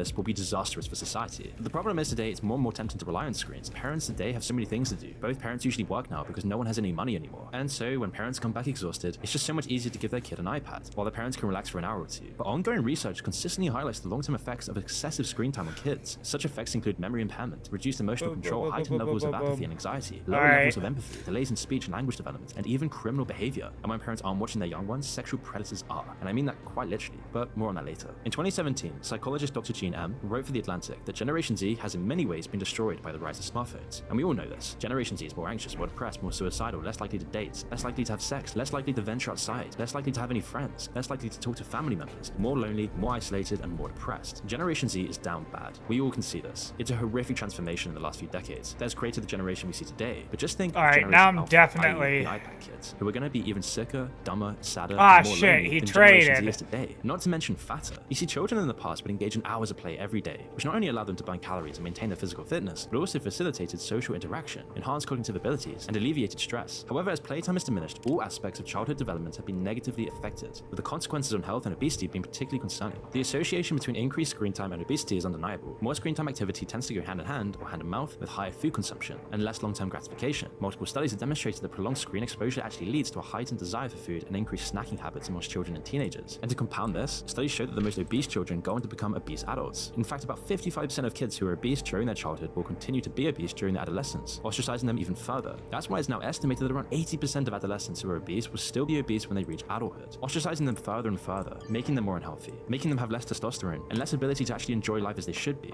And if you don't believe me, most children now have a cell phone by the age of 7. Just look around you. So many kids at restaurants everywhere you go are on their iPads or their iPhones, going online for hours at a time, doing things that their parents are completely oblivious to. Oh, I should have taken those. Epidemic for children, which is why in recent years there have been record levels of sadness and self-harm within kids. Instagram in particular has been found to have detrimental effects on mental well-being. A study investigating the frequency of Instagram use revealed a strong link between its usage and various negative outcomes such as depression, lower self-esteem, appearance anxiety, and body dissatisfaction. Millions of children as young as 10 use Instagram and are regularly bombarded with sexualized imagery and traumatizing self-harm footage. Not to mention always feeling insecure compared to the people who live better lives than you, or at least they seem to. So is it any wonder that kids today are so miserable if we're setting them up like this in the first place? Their innocence is being ripped away from them at such a young age and replaced with something truly awful. Even YouTube Kids, designed specifically to cater to children as young as 4, is really not safe at all. The application has been shown to offer children content of a sexual nature, as well as material focusing on alcohol and drug consumption, predator content and other strange things really not meant for 4-year-olds. More recently, a number of reports have emerged regarding harmful material on YouTube that specifically targets children as young as 2. We have isolated some of these so people can understand exactly what we're talking about. On the left of the screen, there's the real episode of Peppa Pig, when Peppa goes to the dentist, and on the right, that he's gonna get broke by Green. Oh, he doesn't understand that Green will fucking pulled from Paw Patrol, which you mentioned.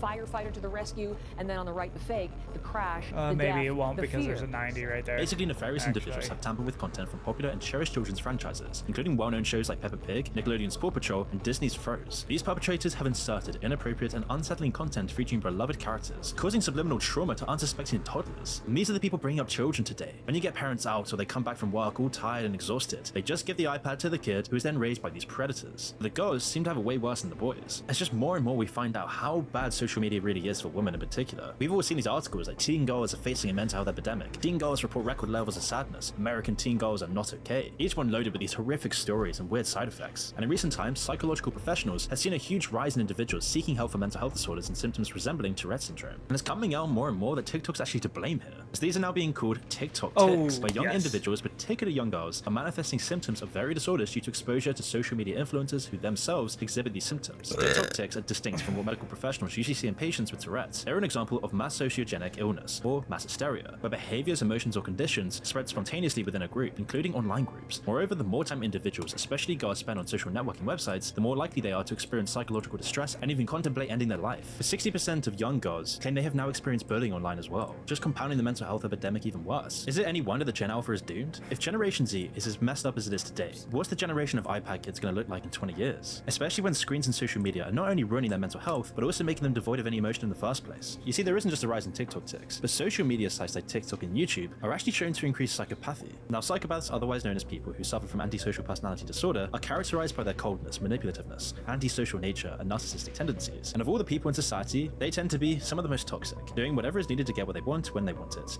Society and your well-being is of no importance. They will do anything they can to get whatever they want. And this disorder is often associated with early childhood encounters such as maltreatment and rejection. And yes, you probably guessed it, extensive use of screens and social media. To be diagnosed with psychopathy, one must be over the age of 18. Before 18, a child is diagnosed with something called conduct disorder, a severe behavioral problem which often involves aggression and law-breaking tendencies. And the research clearly shows that childhood CAD symptoms are significantly associated with greater daily social media use during emerging adulthood, and that more daily social media use is significantly associated with various antisocial behaviors. Antisocial conduct in childhood is a strong predictor of criminal behavior in adulthood. And if you think about it, our society already in the West is designed to promote the most psychopathic of all, the most greedy, narcissistic, and rewarded the most. And this hamster wheel is only going to increase, especially with screen time hampering our capacity to interpret facial expressions and acquire social skills, both of which are crucial elements of cultivating empathy. And once social media removes empathy from the human equation, and you quickly find yourself surrounded by a large amount of Patrick Bateman-like people, the most virtue-signaling, empty, vacuous, plastic people, who have no care for the society that has brought them up or the people around them. Just more instant gratification, more dopamine. This is the generation of iPad kids. And of course, not everyone's going to be a psychopath, of course not. It's an incredibly rare thing in the first place. But the lack of empathy and growing narcissism that growing up on an iPad causes is a really worrying sign, especially when you look at modern day influencers today, the people actually raising your children. You see more and more influencers are always there in your child's life now. They're the ones on your screen, the ones trend jacking TikTok, the ones setting the culture of today. And when you look at the biggest influencers now who flaunt their opulent lifestyles and endorse things like OnlyFans, are these really the people you want raising your children? The Adam 22s, Logan Pauls, Neons of the world. All of these shallow, superficial beings who fill kids' head with idiotic, sometimes dangerous ideologies. And worryingly, as more and more studies show, influencers are having a profound impact on the psyche of kids, shaping their ideologies through the spread of distorted, emotionally charged narratives, propagating materialistic wealth, greed, self-absorption, and just bottom of the bucket behavior. Your daughter's being raised by Cardi B, Ruby Rose, Sexy Red, rapping about their genitals and the glories of promiscuity, warping little children everywhere with the impression of what others actually find attractive. Boys who are told to get more hoes, to get more money, to neglect culture and tradition, and screw everyone over. Children who are influenced by adult content at such early ages. I'm not even kidding. Today, kids as young as 9 are regularly exposed to adult content. And this is not the adult content of your parents' time.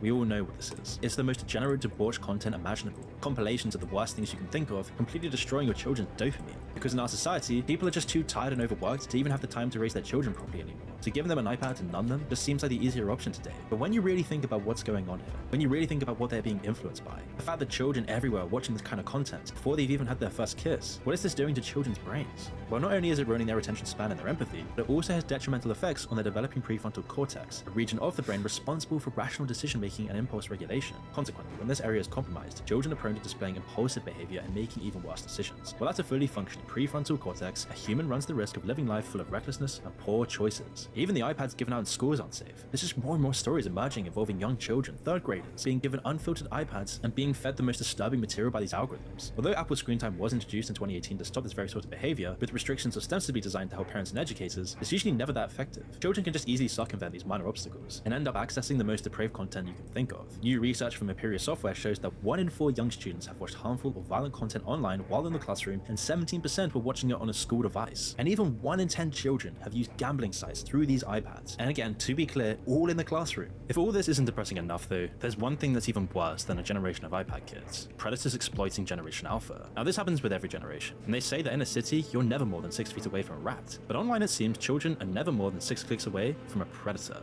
You see, social media has in many ways created a safe haven for predators who can hide behind fake profiles and lure unsuspecting children into potentially life-destroying, even life-ending traps. Now the Wall Street Journal published an extensive report showing how Instagram connects a vast predator network around the globe. And although Instagram users are supposed to be at least 13, many users are as young as 10. And this number is going down and down as more and more kids get iPads. And unbeknownst to them, that young child they're communicating with is in fact a 58-year-old man with the most vile intentions imaginable.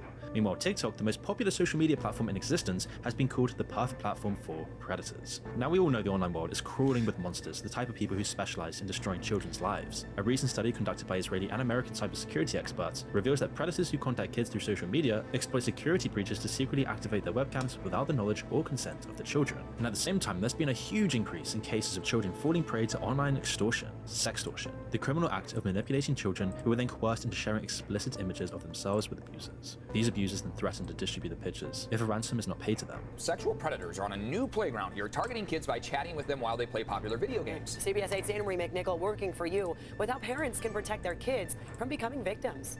Where children are spending their time online, predators are lurking. And disturbingly, an increasing number of reported content now involves the most severe category A images, And even more worryingly, is that children are now able to use iPads to access the dark web so easily. Now, as many of you may know, that the dark web consists of a hidden collective of internet sites, only accessible by a specialized web browser, Tor, where people can then sell various items and services, anything illegal that you want. And it recently emerged that an 8-year-old child used his iPad to access the dark web and buy a number of ridiculously dangerous items, including an AK-47. The gun even arrived to his house, with the mother eventually handing it over to the police. But this brought up an uncomfortable discussion here. If kids are being raised by iPads, they will see every corner of the internet, and accessing the dark web on an iPhone or iPad is remarkably easy. And once a child does so, he or she enters a world where their safety and innocence becomes endangered almost instantly.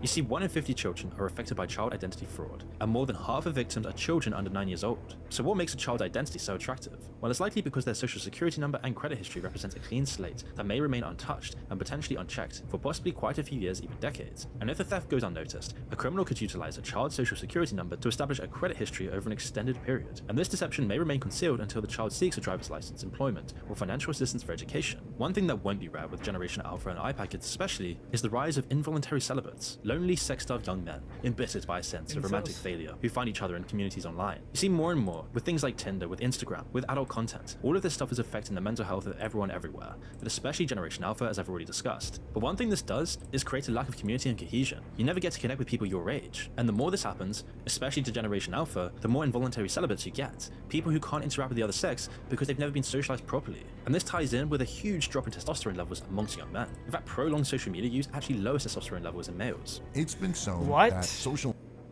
That's crazy. How does it media lower can cause the testosterone? lowering of testosterone levels. That's affecting their sex drive and mood. More and more males are struggling with depression, anxiety, and loneliness. And this completely coincides with the drop in testosterone. Now, there's so many factors for this, and I've discussed this multiple times on this channel. And whilst there's the food, the water, the hormones in our environment, social media and digital devices are also draining the masculine vigor out of young men, rendering them limp, lifeless, loathsome, and lonesome. In fact, the average teen today is now spending up to 6 hours per day doom scrolling their lives away, and probably far more on their computer as well. And so just imagine a 5-year-old, 6-year-old, 7-year-old, 8-year-old kid getting addicted to these algorithms from such a young age, getting their dopamine fried by these devices. By the time they're 18, they're already a full-on social media addict, with their brain fried, wasting their lives away looking at pixels. By the time they're 18, most children now in Generation Alpha will have probably spent close to 5 years completely online. And I mean that literally in the time spent looking at the devices. What does this do to a healthy human being? Is it any surprise that Generation Alpha will get angrier, fatter, dumber, lonelier? Things are bad now, but sadly things are only going to get worse here if parents continue to bring up their children with iPads. And the sad fact is that most parents don't know any of this stuff. They have no idea the consequences because they never experienced this themselves, and it's so much easier giving a kid an iPad than taking them out to do sports, which means a whole new generation is emerging. That's why Generation Alpha may very well prove to be the most problematic generation in all of human history. Especially with the rise of AI, an iPhone moment on steroids, where will this put Generation Alpha? Those born between 2012 and the mid-2020s will grow up in a world where AI assistants, not mum and dad, will reign supreme. We already have people marrying pixelated characters. Human relationships are dying out. AI is just adding fuel to the fire here. And as humans spend less and less time interacting in the real world and more time immersed inside virtual ones, AI partners may very well replace human ones. And as the iPads grow up, we may very well be living in idiocracy in just a few decades.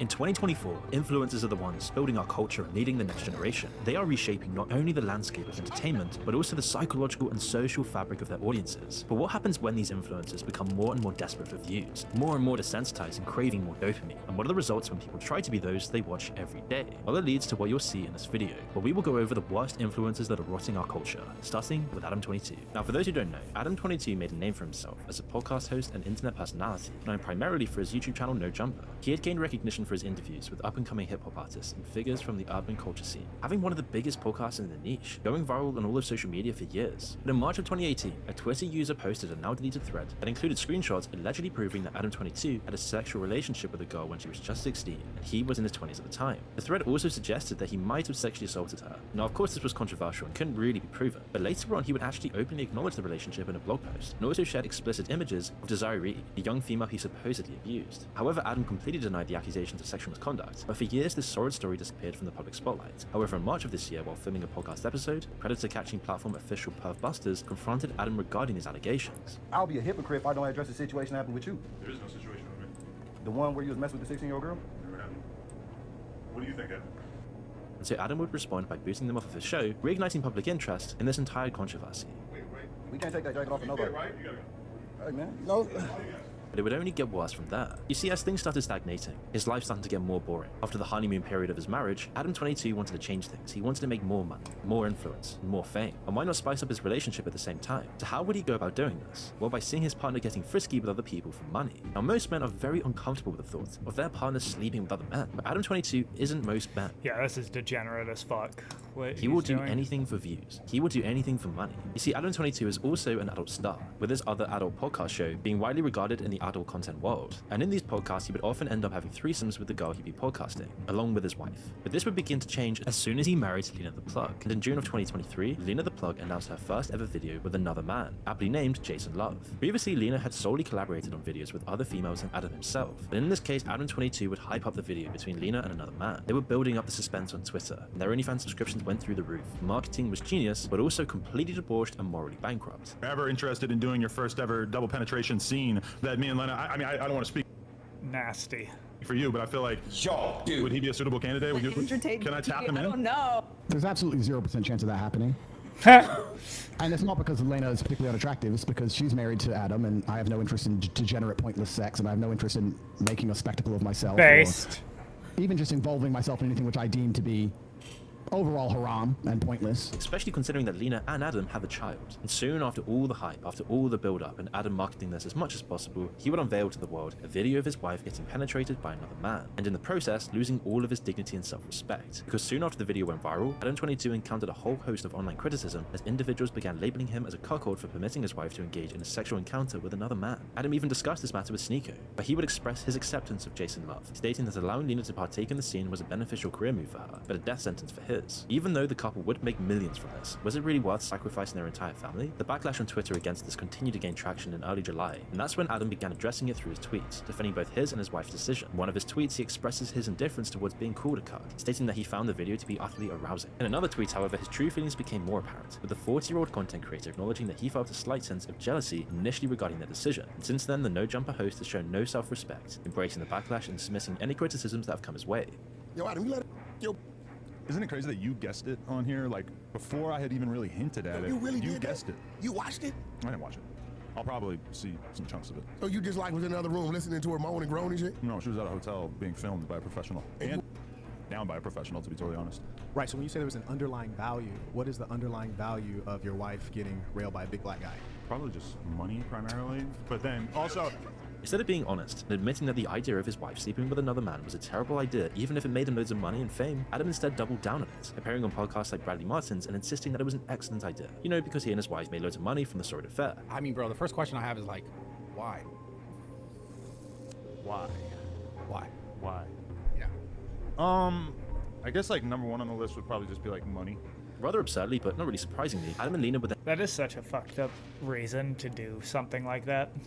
and doubled down on this, releasing their own show titled For the Love of Lena, which sees 10 men compete for the chance to partake in a threesome with a duo. And although the show was free to watch, the threesome was only accessible on OnlyFans, of course, making them even more money by whoring out his wife. But what Adam and Lena failed to realize is that all the views and money in the world cannot buy you dignity, and they can definitely not buy you respect. Now his entire family has been ruined, his credibility destroyed, but at least he's gained millions and millions of dollars. This is the sort of content that's developing our culture today. Instead of Shakespeare's, we're starting to have Adam 22's raise teenagers. This is where our society is headed, where individuals desperate for money and validation will go to the bottom of the barrel to outshock each other, completely whoring out their bodies and family just for more attention. But of course, Adam 22 isn't the only talentless and tasteless influencer ruining our culture today. There's also Neon, real name Rangesh Mutama, an American YouTuber turned streamer who first gained recognition as a prominent NBA 2K content creator. But in recent times, however, he was— I see that Neon is just like a kid who got famous at a really young age and is just acting crazy, you know? Inspired by the culture of streamers like Aiden Ross. And this is when Neon's content became scandalous and considerably more clickbaity. In short, he has morphed into a full-blown liar who even faked his own death on a YouTube video. Someone else, okay? I don't want to make y'all stop losing my content. And lastly, bro, I'm gonna be recording a few videos with other YouTubers so you guys can still see me for a little bit until like you know, if the surgery doesn't go well. Because if the surgery does not go well, I'll bleed out to death. And if that happens, that's what's gonna happen. And is almost universally hated by everyone online for his stupidity. Nevertheless, after faking his death, the 19-year-old continued on as if nothing had ever happened. In May of this year, Neon then appeared on a livestream with Aiden Ross and Sneeko, and what initially began as an open discussion with morbidly obese Alice Lopez, a blogger turned TikTok personality, quickly turned into a vicious attack. I genuinely hope someone comes to your house and shoots you in the fucking head, you fucking kid. No.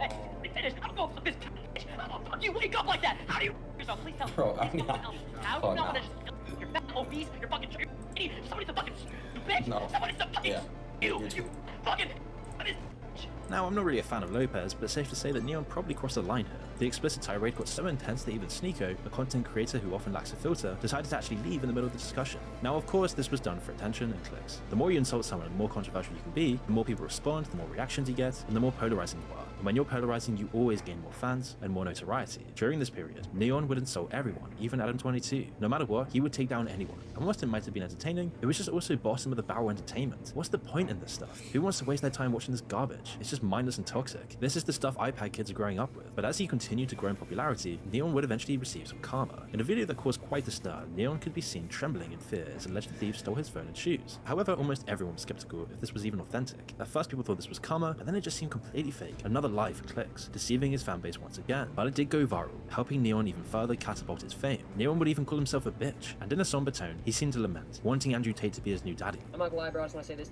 Andrew Tate. If you're watching this video, bro, I really appreciate you, bro. I really, really do. You're a fucking great human being, bro. You're an amazing human. Because I'm gonna be honest, I don't think anyone else is doing that. After someone literally sat there on the internet for 10 to 15 minutes and tried shitting on you, you come back and you want to help me, then I'm gonna be honest, I need help. I do. But of course, this was just to go viral. None of this was authentic, real, but it was entertaining for most. But more and more, Neon would just hang out with these hoes in LA and Miami, getting a new OnlyFans girlfriend simply for clout, and doing anything he could to get into influencer parties. Eventually, this sort of degenerate behavior got him criticized by Andrew Tate. But Neon, or whatever his name is, he's a clown and Zerk's a clown. I don't want to insult them too much, but they're just children being stupid. Why? Well, for using OnlyFans models in their video. Tate, a man who once ran a seedy webcam business himself that exploited lonely men for cash, accused Neon of lacking any creativity and of seeking cheap clicks by associating himself with questionable models, calling Neon a moron and accusing him of degrading himself. And to be fair, it's completely true. And then more recently, just before the latest UFC event, UFC 296, Neon told his fans that he would confront Donald Trump at the event. However, after UFC officials were informed about his intentions, they denied the streamer any entry to the event. When you start saying stupid shit like that, yeah, you're probably going to get busted up and thrown out of here, you know, making threats and talking dumb shit. One doesn't really need to be a genius to think that Neon will continue doing what he does best, talking stupid shit. But why is this stuff popular in the first place? Do you really have to be at the bottom of the barrel? Do you have to go so low to get views? And is this who's going to be raising Generation Alpha? And as the worst, most stupid behavior gets rewarded with more and more money and attention, this stuff's only going to continue more and more. There's going to be an infinite amount of Neons, and to accompany them, their OnlyFans girlfriends. But speaking of spreading manure with one's mouth, it's time we discuss Ruby Rose, a controversial influencer. I don't know who 5 million that Instagram is. followers. I saw something about some guy who she met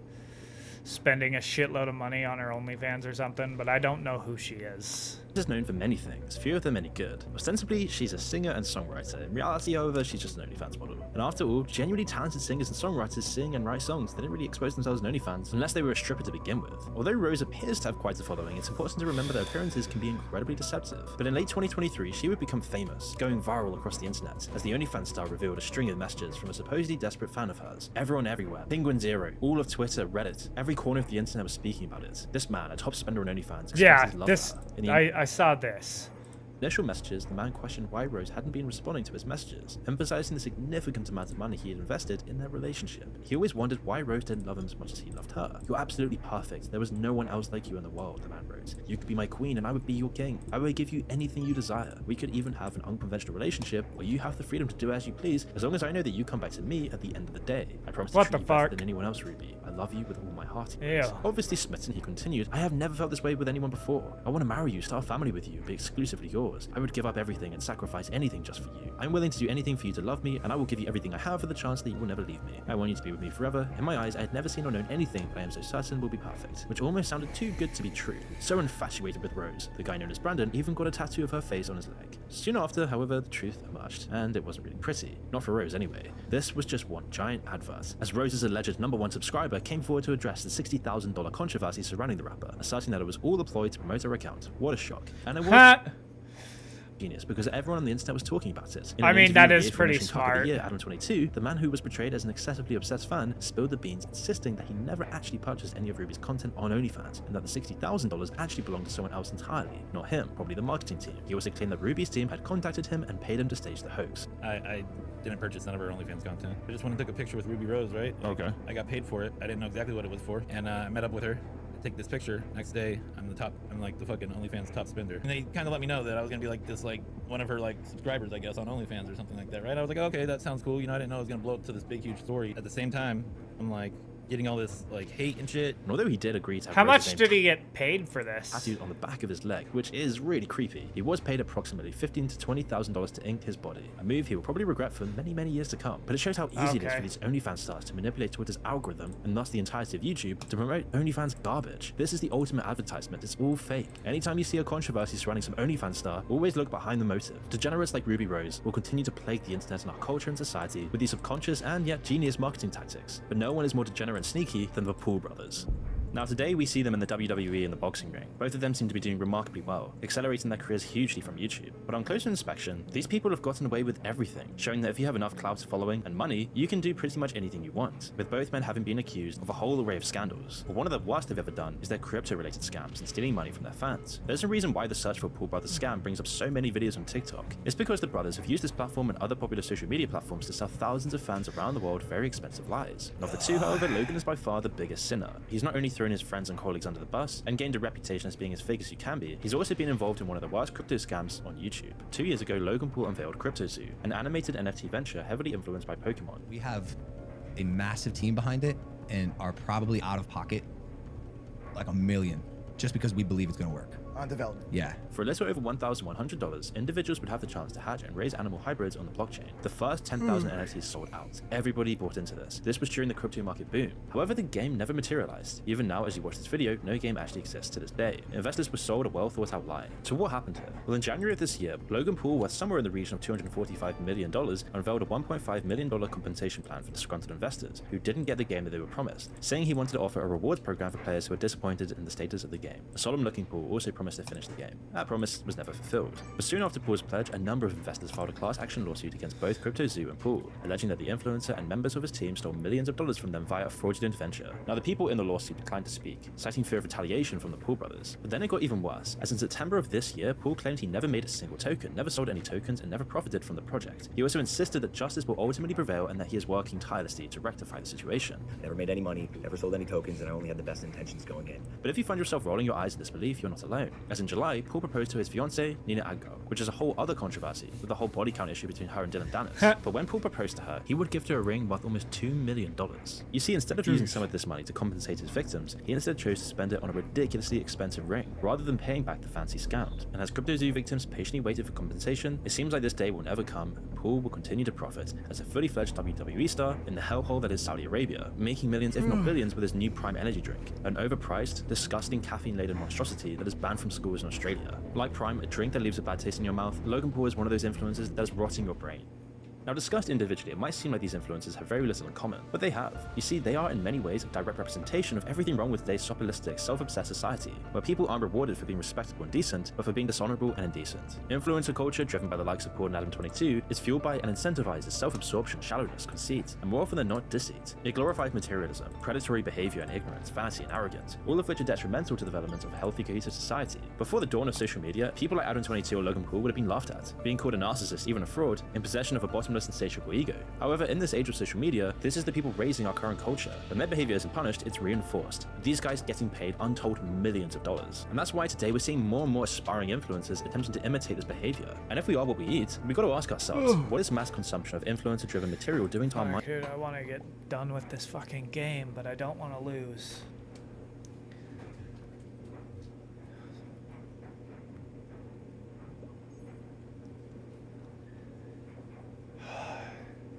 Something has to happen soon. Oh.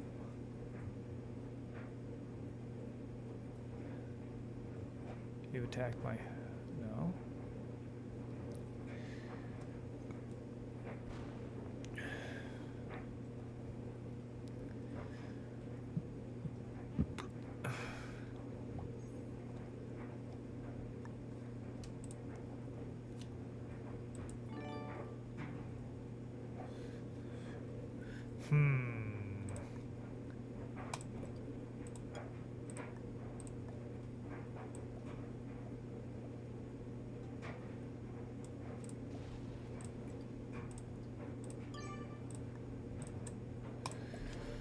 Holy shit, minds I'm and fucking souls. While tired. studies clearly show that influencers are degenerating teen behavior. These are the leaders of our new generation. And what does that say about where we're headed? In many ways, these modern day influencers are the antithesis of what the great philosopher Peter Berger meant by the sacred canopy. The idea that all healthy societies build a figurative shield that protects them from the difficulties of life. This canopy offers a sort of shelter for members of broader society. It acts as a glue that holds people together. Sacred in this context doesn't necessarily mean religious. It simply means something we as a broader collective consider truly important, dare I say vital. It puts the we above me. And influencer culture does the very opposite of this. It places the influencer at the top of the pyramid, and their behavior, attitude, and culture trickles down into everyone who views it. And sadly, as recent surveys show, when children are asked what they want to be when they grow up, more and more people are saying social media influencer, and probably OnlyFans star in the years to come. Just imagine millions of children growing up on iPads, being raised by Alan 22, Neon Ruby, Rose, or Logan Paul. This is the world that awaits us, but maybe it's already here. But who will pull the strings tomorrow? Welcome to the world of AI influencers. And if you think things are bad now, 2024 could be a completely different picture. You see, not only will we deal with a huge increase of these degenerate influencers, but we're also going to have trained AI generated ones. Meta, the company responsible for Instagram, recently unveiled dozens of new AI influencers. And if there's one word that describes Meta's creation, it's just truly creepy. One of the influencers is called Billy, an AI generated creation that bears a striking resemblance to model and socialite Kendall Jenner. Wait, what?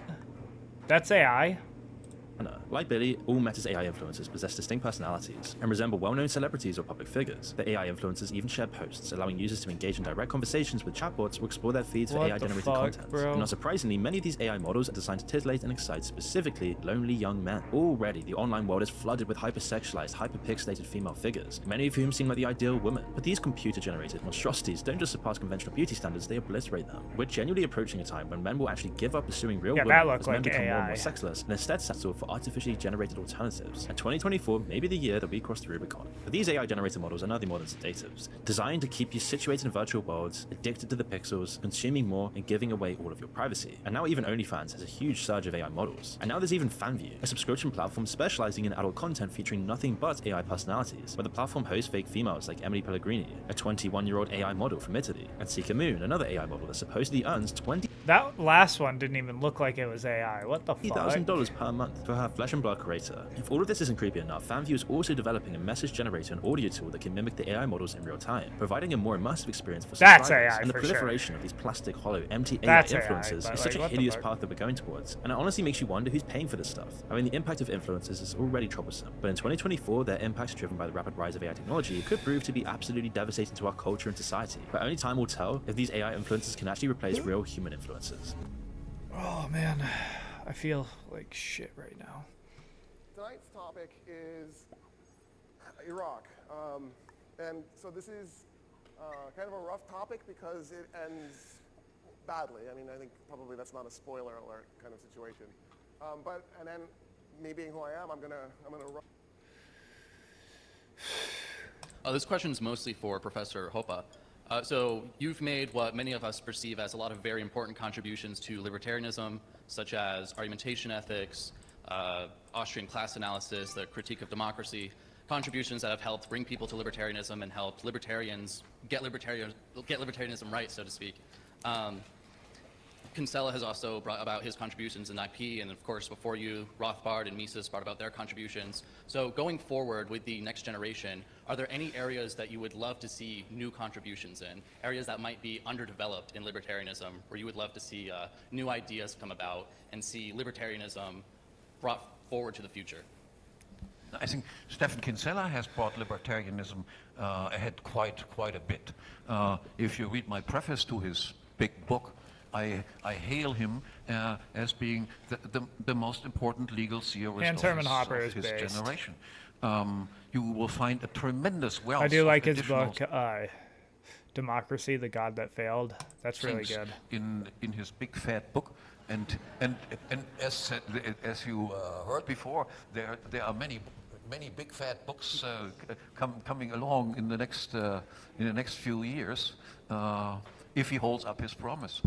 Stefan, can you say something about this? I have thought about this before, about what fields need to be developed. Most of the ones I have in mind are fairly esoteric. A lot of them are pragmatic, like strategy, because we've tried so many strategies over the years. And by the way, someone told me they misunderstood my new IP book will not be 1,000 pages, it's probably 100 pages, so it will be a nice slim synthesis. But no, that may be something to write about. I don't know who this guy is. Research to give people, suggestions for what they could work on next. But I'm about out myself.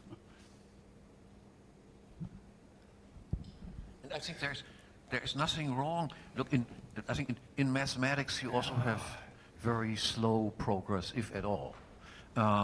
In disciplines like logic, you have very slow progress, if any at all. There are some disciplines different than other disciplines. In the natural sciences, there might be continuous progress taking place. In medicine, I hope there will be major progress taking place. As far as economics is concerned, I think there is not much beyond what Mises and Rothbard have done that can be done. We should be just happy that we still know what they have written, that we can just recapitulate it ourselves, that we preserve the culture, our culture and our knowledge that we have is sometimes the only thing that we can do. And we should be happy that those things are not simply forgotten. The ruling elites want us to just not read these books, not learn these things. Every generation has to relearn also a large amount of things from people who lived before them. And as we heard from the IQ talk, this is even more important now as the general IQ is going down. The few people who still have a high IQ have even a greater responsibility now to make sure that those things that already exist will not be forgotten and unlearned, but kept alive. If somebody comes up with something great, I would be surprised, but I've seen at Mises Institute conferences where sometimes I do something new. I want to be done too, but I don't want to lose. I want you to lose. No, don't say that.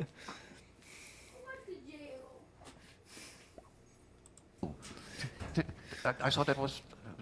I laughed I'm about tired. it. I do didn't see want that there was anything I new. do It was want to just be new done with confusion this. that they spread. But So learn what is there and I don't want to recapitulate lose. it and spread these things to other people. Don't always strive for innovation. That happens once in a while, that somebody innovates something in these disciplines. I mean, there are disciplines where there are innovations taking place from day to day, but not in logic, not in mathematics. I don't know. It depends on if someone makes a big move.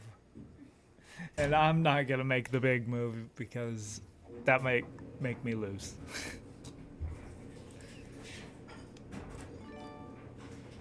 The jeans you're wearing are trash too. They've got a hole in the butt.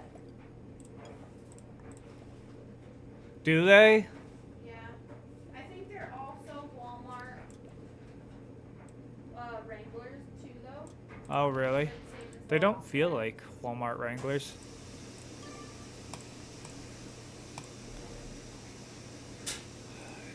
Not in praxeology. There are very minor refinements that can take place, but not much more. They say in finance that knowledge is not cumulative, it's cyclical. And that gets proved over and over again as we go through one boom and bust after another. And I would say for Austrians in the crowd that are interested in finance, Murray Rothbard wrote a wonderful book called The Mystery of Banking. But at this stage, I haven't read that, The Mystery of Banking. That needs to be expanded upon considerably Lose. to take into account the shadow No. bank, the expansion of the Fed, the expansion of the Treasury, and I various know. programs that have been layered one on top of the other. Because as these programs get instituted in each subsequent emergency, It's they looking never go like away. someone's planning on So, making a big move here. You know, Murray's book, while very valuable, another of his books is What Has the Government Done to Our Money? Or In Defense of the 100% Gold Dollar. Again, very valuable and something that students would never be taught anywhere else. But a book on the entire system, how it works, and the exponential growth of the Federal Reserve and its powers and influences is what should be done.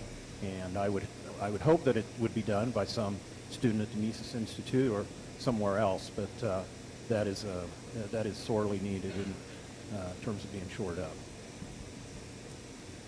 Logan Paul is refunding people he scammed if Alright, they I already promise to watched stop this. suing him for the vastly larger amount he may owe them. And honestly, I'm conflicted. Because on the one hand, victims getting money is always great. And I'm proud that our investigation led to some real-world consequences. But I can't pretend that things are... Hello everyone and welcome back to the channel for 2024. I hope you had a good holiday break, whatever you did. Mine was okay, spent a lot of time playing video games and also found it very hard to make this video in terms of like I really couldn't be bothered to record today. Thankfully, I asked my boss if I worked today, could I have tomorrow off, and he said yes, so that's nice. And today, what I wanted to do to start fresh for the new year is dig up some video content and drama from the end of last year, because that's the best way to go forward. But no, seriously, I wanted to make this video for quite a while, and why I waited so long is I wanted to see if there was any more fallout, because this video isn't necessarily about the James Somerton, Bomber Harris drama. It's really just about internet villains, and mainly like internet main characters. So if you guys aren't familiar, the way I've seen this word used is on Twitter, where you don't want to be the Twitter main character of the day, which is someone who puts out maybe like a crazy tweet about feral hogs or something, right? And that's the Twitter main character. But that slowly disappears. Like, no one really gets remembered for being the Twitter main character. But you do get remembered for being the internet. Yeah, one sec. Let me make this move. James Somerton has been the internet main character over the last month or so. It'll take like 2 seconds. The Completionist. Earlier last year, you had Illuminati as well, and you have various people who become the internet main character or the internet villains. What I want to do in this video is using the video Bomber Harris made about this, is kind of just talk about internet main characters, forgiveness, and how far people should take it, because what I want to get across in this video is I think the reaction sometimes to leftist video essayists making these videos in good faith emboldens a certain section of the internet to use it as justification to just harass and hate on someone forever. Now, it's not saying a lot of the people that we're going to talk about don't deserve a massive backlash, and also don't deserve their careers ending on the internet for what they've done, because I think they do. But as we're going to look at with Philip Newson, there seems to be no time limit on this, in that people will still go and harass you 5 years later, even if you don't really have a public presence anymore. And what I want to talk about is this kind of like court of public opinion that we have when someone does something wrong, and also contrast that with how somehow with plagiarism and these two people, James Somerton and maybe Philip Newson as well. But other than that, like the texture is perfect on their own career compared to someone like, I don't know, Jake Paul, Logan Paul, XQC. People, in my opinion, who either do similar stuff, like content stealing, like XQC, or they do worse stuff, like Logan Paul with his scams, or even someone like maybe the Completionist, and even people in the video like Internet Historian. And basically what you have is, when you have an audience backing you up no matter what, you're not going to face the consequences. But when you have a certain audience who won't do that, either because they are principled leftists, like some James Somerton fans, or there's not enough people to back you up, like Philip Newson, and then you become internet main character, internet villain #1. So I want to talk about all of that today, and just the general stuff. You know, support me on Patreon, check out my Instagram, check out my Twitter if you want to keep up with my work or support my work. And let's get into the video. So I think most of you guys, if you watch left-wing YouTube, you know what I'm talking about at this point. I see my own analytics. I know most of you watched this video that Bomber Harris made about plagiarism. Now this video currently sits at 12 million views, and basically if you haven't watched the whole thing, I watched the whole thing a couple of weeks ago. It basically runs down a whole host of YouTube plagiarists, including Philip Newson, including Illuminati, including Internet Historian, and including surprise guest James Somerton, who became basically the focus of the video right at the end. Now, I haven't been that familiar with Bomber Harris's content in the past. Like, my only real interaction with him recently is that, like, someone who works for him called me a mean name on Twitter because of an old meme I shared that someone sent to me of, like, a Virgin versus Chad meme, and I said that, you know, Bomber Harris should put down the avocado toast because he's a lazy millennial who doesn't seem concerned on making many videos. Because as we all know, I'm very serious when I say stuff about millennials and avocado toast. But anyway, in terms of the video, I thought it was good. It raised a lot of good points, and I think it's led to a good conversation about plagiarism on YouTube.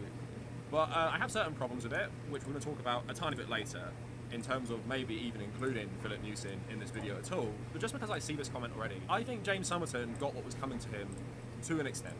I totally believe, you know, his forfeit for doing this terrible plagiarism, ripping off both prominent and lesser known queer writers, he deserves basically to never have a YouTube presence again. And that's essentially what this video did. It ensures he pretty much will never release content again, and also, pretty clear from his non-apology, he's not actually that sorry, and he's basically trying to take no responsibility, acting like someone else plagiarized it and he just read it. So again, It's a guy who is not taking responsibility, is not saying sorry, very, very hard to sympathise with. And yes, I do believe that when you are a YouTuber and when you're presenting arguments like this, there is that degree of trust, and if you've shattered it, you're never going to get it back. So he can try and come back one day, but I don't think that will be successful. But what got me thinking about the reaction to this video is I was just like, the backlash against this guy is just so insane. It was like I've never seen a backlash against a YouTuber as massive as this. And I was like, compared to some other YouTubers, what did this guy actually do? Yeah, sure, plagiarism is terrible. But what happens is people take it way too far, where if this guy actually successfully did something terrible to himself, how many people would say that's justified? And as people on the left, we do believe that people can be rehabilitated and reformed, and they're not totally just the sins of their past, and there is a pathway to some sort of redemption. But as we're going to see in the video, it seems like to most of the internet that's just not the case, and I'm not blaming people like Bomber Harris and others because they're very aware of this, which is nice to see. So the extent of this is something I guess Bomber Harris could have never anticipated, in that you had mainstream media picking up on this and writing about it, Polygon putting his video essay on plagiarism at the top of its best video essays list, and thankfully if you go on the subreddit, people are calling out behaviour which is trying to basically completely boil down the video to content. And what I mean by that is everything in the video is boiled down to entertainment. Like, James Somerton is not a person who's done bad things. He is now a character in like some weird TV show that you must obsess over. But like I said, thankfully the subreddit has called it out, because you get weird posts like this. Has anyone attempted to document James's tweets? The Wayback Machine has 8,000 links associated with his Twitter account. Is there any effort to archive and sort them? It could lead to discovery of plagiarism. And thankfully the top voted comment was why. The whole point of the video was to one and done him. That's why it was carefully structured. Bomber Harris was clear to set out his premise, establish his buy credentials so James couldn't pull a bait coming after us, and then systematically dismantle the overwhelming majority of his work with a bulletproof and airtight case. Why do you need more evidence? What purpose does it serve? And I think that also sums up my thoughts completely as well. Like I said, he deserves to have no presence on YouTube. He did do a really bad thing. He stole people's content, presented it as his own, presented himself as some sort of, thought leader on this stuff. And yeah, in some ways he deserves what he got. But at the same time, as you're seeing, people start taking this to another level, and as no doubt you actually saw on your social media feeds, it just loses all sense of proportion. Because to me, and to people in Bomber Harris's subreddit, that's enough. His YouTube channel is dead. His career on the internet is dead. No need to obsess over this guy. I saw other people going through like student films he made when he was like a teenager. Again, it becomes just content. This guy gets so dehumanized by the video, no one sees him as a person anymore. And like I said, if you come from a left-wing point of view, that becomes a problem. Because as much as I don't like him, I don't think he's sorry, down the line, you have to think there is a path to redemption for this guy, and there is a path for us to accept that maybe he could be sorry, right? I'm not saying he has to become everyone's favourite YouTuber in 5 or 10 years' time, but as we're going to see with what happened with Philip Newson, people don't forgive, and people don't forget, and people don't move on when you become the internet main character. Now, Bomber Harris is also fully aware of this as well, which is nice to see. So on an interview with Vulture by Rebecca Alter, she asked him, is there guilt that comes with doing such a thorough and complete dragging? Bomber Harris saying, absolutely, I don't like assuming that I'm going to destroy someone's life, that feels self-aggrandizing, but making this video, I thought about the damage it would do, I'm not happy, I wish I could make this, and then not have to deal with the fact that I did this. I feel very responsible for my actions. As a YouTuber, you hit a certain level of size where it occurs to you that someone can be horrible to you on the internet, and if you acknowledge it, the people who see it might respond to that person and do more harm than you ever received. You have to learn to accept the burden of not being able to fight back against certain people and accusations. There was this sense of, is James big enough that this is worth talking about? And for a long time the answer was no, until it kept becoming more clear that he profited so much off the people who are less successful than him that it made it more of a real issue. But I do feel guilt. I wish I didn't have to make it, but ultimately one person is responsible for making this video. So yeah, nice to see, like, he's very self-aware. The subreddit have called out lots of people who've become overly obsessed with James Somerton beyond what's happened to him, beyond his terrible apology, and beyond him removing all his videos and stuff like that. And I feel that's a healthy mindset to have, because this stuff needed to be called out, but you don't have to go beyond that when the damage is completely done. Like, this guy cannot have a YouTube career anymore. He's totally done in this space. And that feels like justice to me personally. Like, I'm not someone who had my work plagiarized by him. I totally get if he ripped off your work, maybe you have to attack yellow first. I don't know how I wish that you could communicate better in this.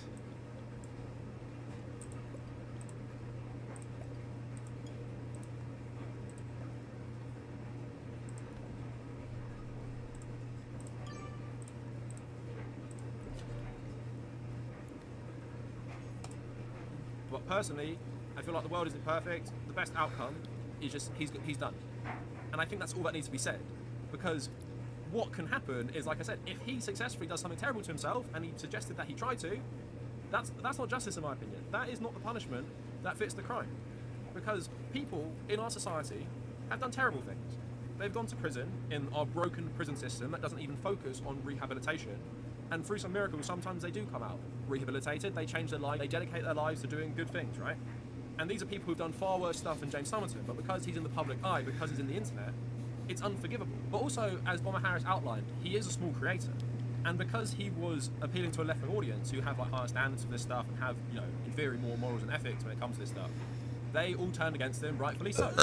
But in the same video, you have Internet Historian, and Bomber Harris proved that this guy also does this, and he uploaded new videos and people still like them, and people don't really care. Because first of all, he has a right-wing audience who don't care as much about this stuff, and also when people just like certain creators a lot and they reach that level of fame, all criticism just falls on deaf ears. You'll see this no matter who it is. Criticism of any creator, even left-wing creators, falls on deaf ears when you have that strong parasocial relationship that is so big it can't really be destroyed. And that's why you have James Somerton or Philip Newson in the past. That's why the reaction is so disproportionate compared to other people, like maybe your Logan Pauls, or like loads of different people. Or even when we talk about content feeds, and I mentioned XQC, he literally just steals people's videos and uploads himself watching them, makes loads of money off them. And in my mind, that is basically no better. I mean, you could argue that the plagiarism is worse because he's passing it off as his own work. But at the same time, XQC does this in a similar way and makes more money, and is still very successful and popular, and no amount of video essays will ever take him down. So it is that power dynamic there as well. And now I want to get to my main criticism of the Bomber Harris video, is that I don't think Philip Newson should have been in it. Because it's just dragging up like very, very old drama. And what happens is, this guy has probably very much moved on with his life. We don't know I'm getting tired. I don't know why I'm tired. Person he is now. Maybe he's very, very sorry. Like, he never appeared to be sorry. It's the same with James Somerton, but maybe he has.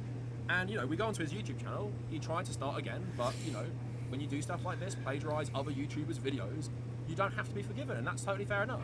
But what happens is this type of stuff, is that his last video was uploaded on September 2021, so over 2 years ago. But if I go in the comments right now, because Bomber Harris's video brought all of his stuff up again, 5 years later, might I add, you get comments like this. This guy needs to delete his YouTube channel. Your mother must be very proud. Hey man, just say you should probably take the hint and call it a day on your life. Never heard of you before. Props to H-Bomb for making you famous. H-Bomber, smiley face. Who else is here for H-Bomb? H-Bomber guy gave you an amazing shout out. Philip the fraud. Great vid. Who'd you steal from this time? H-Bomber guy gave your channel a great shout out. Philip. Who's here from H-Bomber guy? Yo, you got the shout out from H-Bomber guy. You ruined your career and reputation with disgusting, entitled, narcissistic behaviour, and now you'll never find success in this industry again. Hello, H-Bomber guy viewers. So, the other creators in Bomber Harris's video had all done plagiarism, like, very recently. But Philip had done it 5 years ago. Okay, so do I... He's irrelevant. He was even pretty irrelevant at the time. Like, he worked for IGN, but he was relevant. But I just feel like digging all this up again shows you that for a lot of people, this internet main character, this internet villain, it never dies. Like, they feel vindicated to harass this guy forever. And like I said, you see in the video, he seems unapologetic, just like James Somerton, but at the same time, his crime was plagiarism.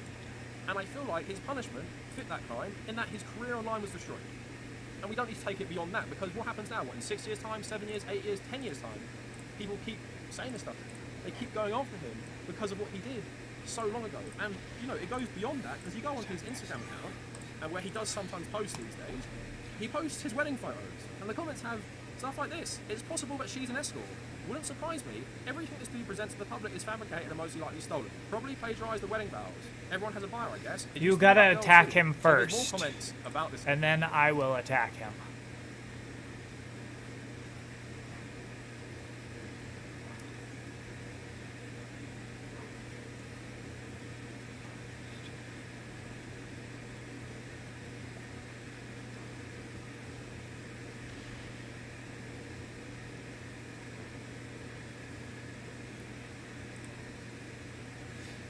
Alright, we're taking out yellow. Hopefully he understands what I mean, but no! Not what I meant! You need to attack...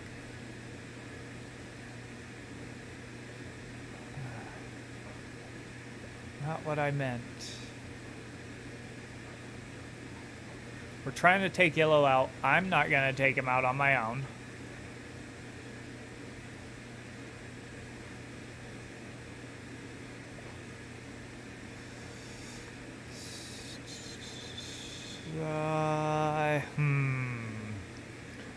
Should I attack yellow from here?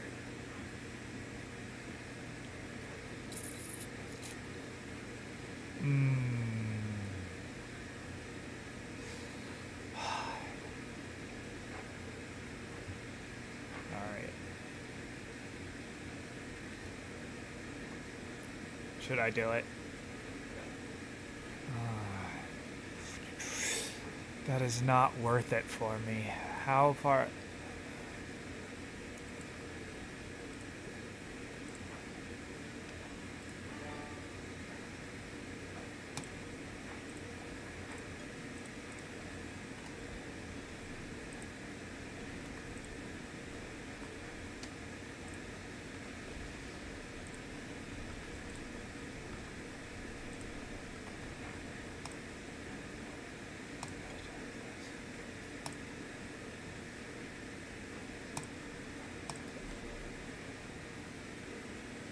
All right.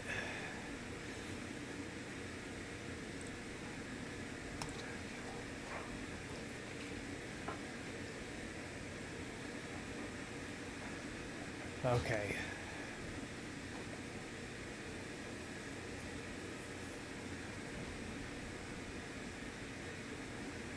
Does he break? He does not break. Oh, perfect.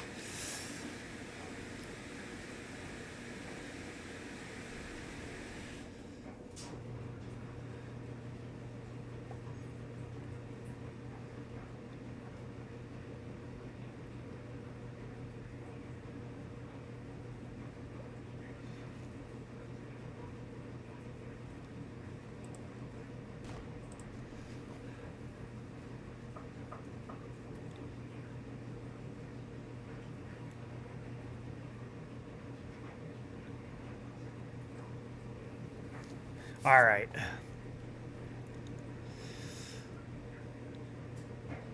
I planned that perfectly. Phew. Okay, okay, here we go.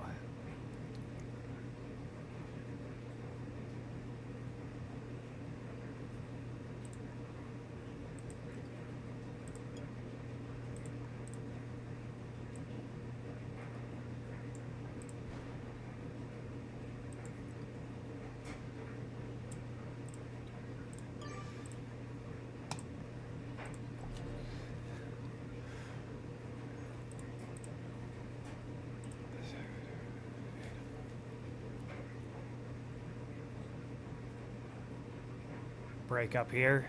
Give me the... Damn it.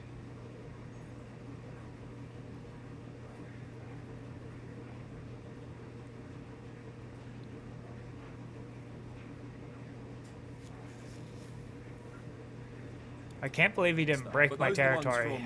The Bomber Harris video, and that's what I was kind of thinking about when I was watching it. I was like, do we need to dig this up again when the channel size is so disproportionate? Like, I know the point he was making because Philip Newton is such a great case study of like the exact same thing James Somerton did. They both plagiarized excessively. They both took no accountability. They both uploaded terrible apology videos where they basically acted like they did nothing wrong. So I totally get it. You think it's fair game, but it's also 5 years later now. 5 years later, where his career was effectively ruined doing the thing he wanted to do, games journalism, YouTube and stuff, and I feel like that's punishment enough in the court of public opinion. But what happens is, and this is not strictly on him, but people take these videos as just content in that Philip is not a real person. Philip is a character in the online space. He's an eternal villain now. So when Bomber Harris makes this video, it gives people in their minds the right to go harass this guy again. 5 years later, saying terrible stuff about this guy's wife, going after him personally. And I'm pretty sure none of these people are leftists, but they are saying, oh, I came from a Hate Bomber guy's video. He gave you a nice shout out and I came straight here from that video. I'm going to harass you because I saw this video of something you did 5 years ago. Does he trade? It's not like he has a social media presence anymore, right? He tried to upload some videos 2 and a bit years ago and then stopped. That's enough. People need to learn to give it a rest, especially because it's so disproportionate. Like I said, how many people who are still really famous have done far worse stuff? In the YouTube sphere as well, have done far worse stuff. Because like I said, Philip is not an internet historian. He doesn't have any fans backing him up. He's a very, very easy target. It's very low-hanging fruit. And what I was getting at with the leftist angle is we believe in some sort of redemption. We believe in some sort of rehabilitation. At the very least, I believe that this guy got the punishment and people should leave him alone. He should just live his life, right? Live his life, get on with it. From other profiles I checked out, you know, his dad and stuff, maybe he's like an absolutely amazing father, amazing husband, amazing person. But because he made like a terrible mistake and didn't really apologize 5 years ago, then he must be eternally damned because he became an easy target on the internet for YouTube drama channels. And I don't want people to get confused that I don't think these people should have repercussions for what they do. I do feel they should.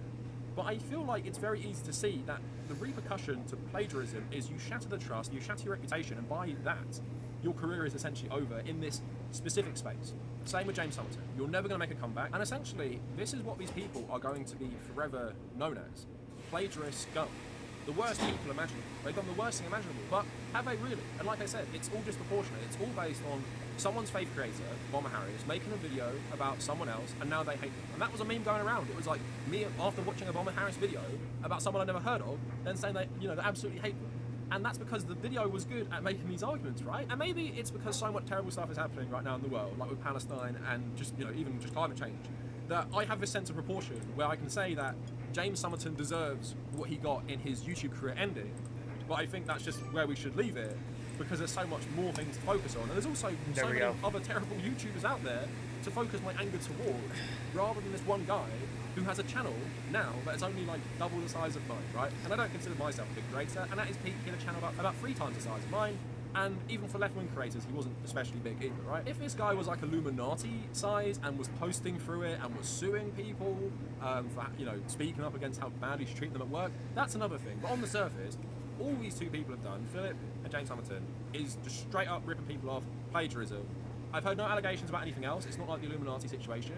I've heard no allegations about them being like generally terrible people. It's just this very specific thing, which I think they suffered appropriate consequences for in losing their channel. And I think because of the nature of social media, they're forever going to suffer disproportionate consequences no matter how much time passes. So it's 5 years for Philip Newson, right? That's a relatively far smaller case. James Summerton, they'll never forget. He could do something in 20 years' time, could be very, very sorry, could actually atone. Maybe he could even rectify the situation financially, and people would still continually go after him. And again, I don't think there's any like blame that goes around really with mainly left-wing people doing this, because I feel like we have a sense of proportion. I feel like we believe in some sort of redemption, some sort of proportional justice for these things. But I guess when you're just putting it out there and you're a much larger creator, this is always going to be the, you know, the unintended effect, which thankfully Bomber Harris realised. And I guess this is what I'll end it on, because I enjoy a good righteous pile on social media, right? When the completionist is, you know, getting exposed for all this stuff with his charity, like I enjoy that in the moment, right? Because I enjoy a bit of righteous internet justice, people being exposed and being terrible people. I get it, right? But I guess what I would tell other people, especially people maybe younger who have a very unhealthy parasocial relationship with their favourite streamer or content creator, hopefully not me, is that when someone makes a video like Bomber Harris, when someone makes a video like whoever, think about how you act in that moment and try and think about these terrible people as actual people, not characters. Because life is long, people change, people can atone, which we should believe in, and dragging this on for potentially half a decade plus, who does that help? Like what good is that for society? And again, when it's something just like the straight up stealing, plagiarism and stuff, does that really fit the crime? Harassment for half a decade, and then if anyone ever brings it up, more people feel it's their responsibility to do this as well.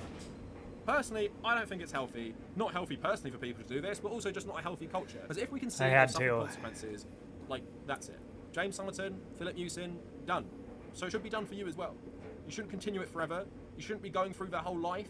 You shouldn't be digging up student films they made like a decade ago. What? Because of like what? You're being obsessive with them? I think internet main characters should become like Twitter main characters, where you get that very, very high concentration of attention and then everyone moves on. Because that's what happens on Twitter largely. But it seems to not happen sometimes with these YouTube things. And I guess that is all I wanted to say on this. So yeah, let me know what you guys think down in the comments. I just wanted to share my feelings in this situation now. We've had some time since everything happened. And yeah, if you made it this far, thank you for watching. This question is mostly for Professor Hopa. So you've made what many of us perceive as a lot of very important contributions to libertarianism, such as argumentation ethics, Austrian class analysis, the critique of democracy, contributions that have helped bring people to libertarianism and helped libertarians get libertarianism right, so to speak. Kinsella has also brought about his contributions in IP, and of course before you, Rothbard and Mises brought about their contributions. So going forward with the next generation, are there any areas that you would love to see new contributions in? Areas that might be underdeveloped in libertarianism, where you would love to see new ideas come about and see libertarianism brought forward to the future? I think Stephen Kinsella has brought libertarianism ahead quite a bit. If you read my preface to his big book, I hail him as being the most important legal theorist of his generation. You will find a tremendous wealth of additional things in his big fat book, and as you heard before, there are many big fat books. I opened you up so that you could run through. In the next few years. Dumbass, bro. If he holds up his promise. Stefan, can you say something about this? I have thought about this before, about what fields need to be developed. Most of the ones I have in mind are fairly esoteric. A lot of them are pragmatic, like strategy, because we've tried so many strategies over the years. And by the way, someone told me they misunderstood my new IP book will not be 1,000 pages. It's probably 100 pages, so it will be a nice slim synthesis. But no, that may be something to write about, like areas for future research to give people the suggestions for what they could work on next. But I'm about out myself. I think there's nothing wrong. Look, I think in mathematics you also have very slow progress, if at all. In disciplines like logic, you have very slow progress, if any at all. There are some disciplines different than other disciplines. In the natural sciences, there might be continuous progress taking place. In medicine, I hope there will be major progress taking place. As far as economics is concerned, I think there is not much beyond what Mises and Rothbard have done that can be done. We should be just happy that we still know what they have written, that we can just recapitulate it ourselves, that we preserve the culture, our culture and our knowledge that we have is sometimes the only thing that we can do. And we should be happy that those things are not simply forgotten. The ruling elites want us to just not read these books, not learn these things. Every generation has to relearn also a large amount of things from people who lived before them. And as we heard from the IQ talk, I this win. is even more I have important now as the general IQ is going down. The few people who still have a high IQ have even a greater responsibility now to make sure that those things that already exist will not be forgotten and unlearned, but kept alive. All right, I got this. I got this, Win. If somebody comes up with something great, I would be surprised. But I've seen at Mises Institute conferences where sometimes people, I do something new. I thought that was, I laughed about it. I didn't see that there was anything new. It was just new confusion that they spread. So learn what is there and recapitulate it and spread these things to other people. Don't always strive for innovation. That game. Holy shit. That was an intense game. That was for breaking me so many times at the beginning. That happens once in a while that somebody innovates something in these disciplines. I mean, there are disciplines where there are innovations from taking place from day to day, but not in logic, not in mathematics, not in praxeology. There are very minor refinements that can take place, but not much more. They say in finance that knowledge is not cumulative, it's cyclical. And that gets proved over and over again as we go through one boom and bust after another. And I would say for Austrians in the crowd that are interested in finance, Murray Rothbard wrote a wonderful book called The Mystery of Banking.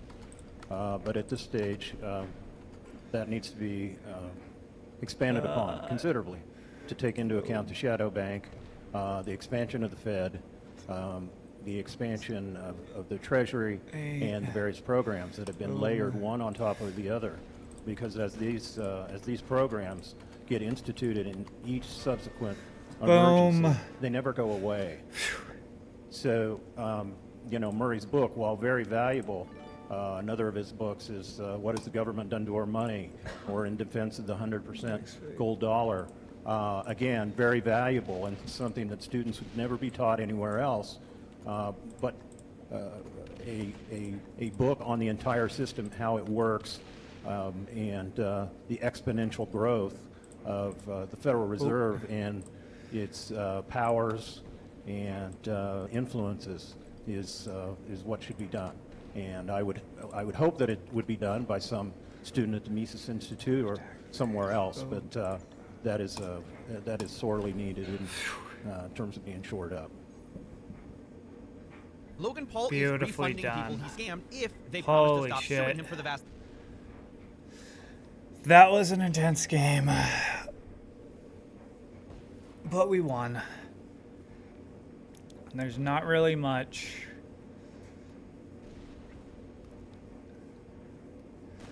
that he can do.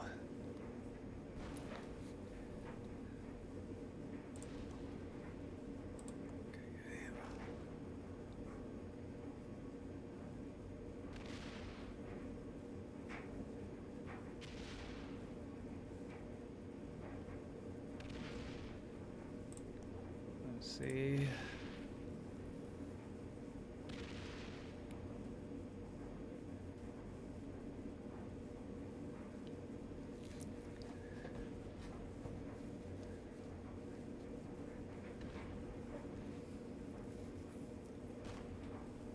Ooh.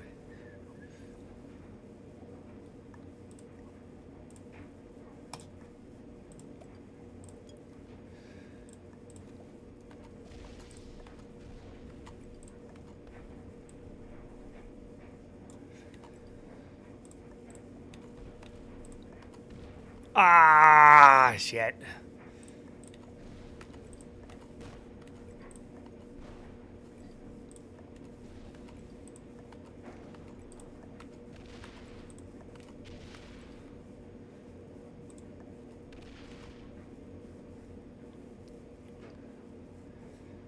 End attack phase, boom.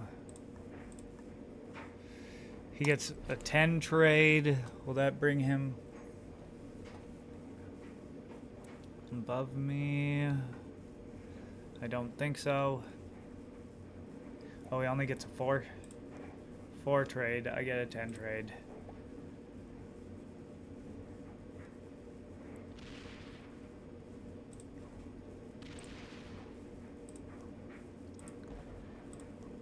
Well played.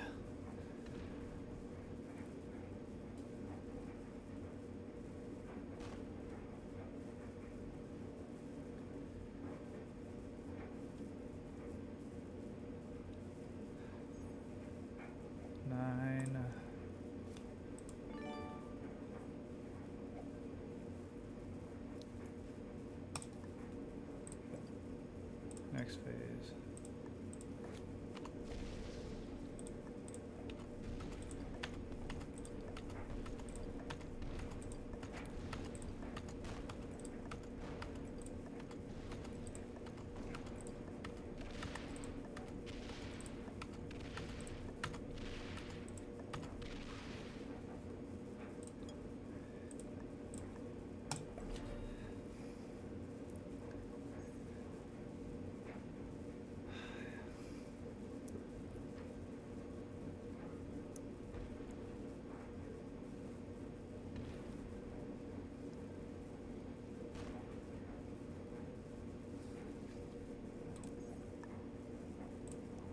Good game. Next phase.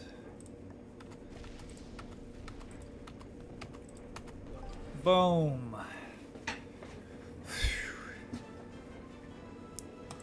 Fuck. Bro, I was getting tired and I did not want to keep fucking around. Everyone is beginners and novices. That sucks, but at least I'm a master again. Alright, I'm done. I'll see you guys tomorrow.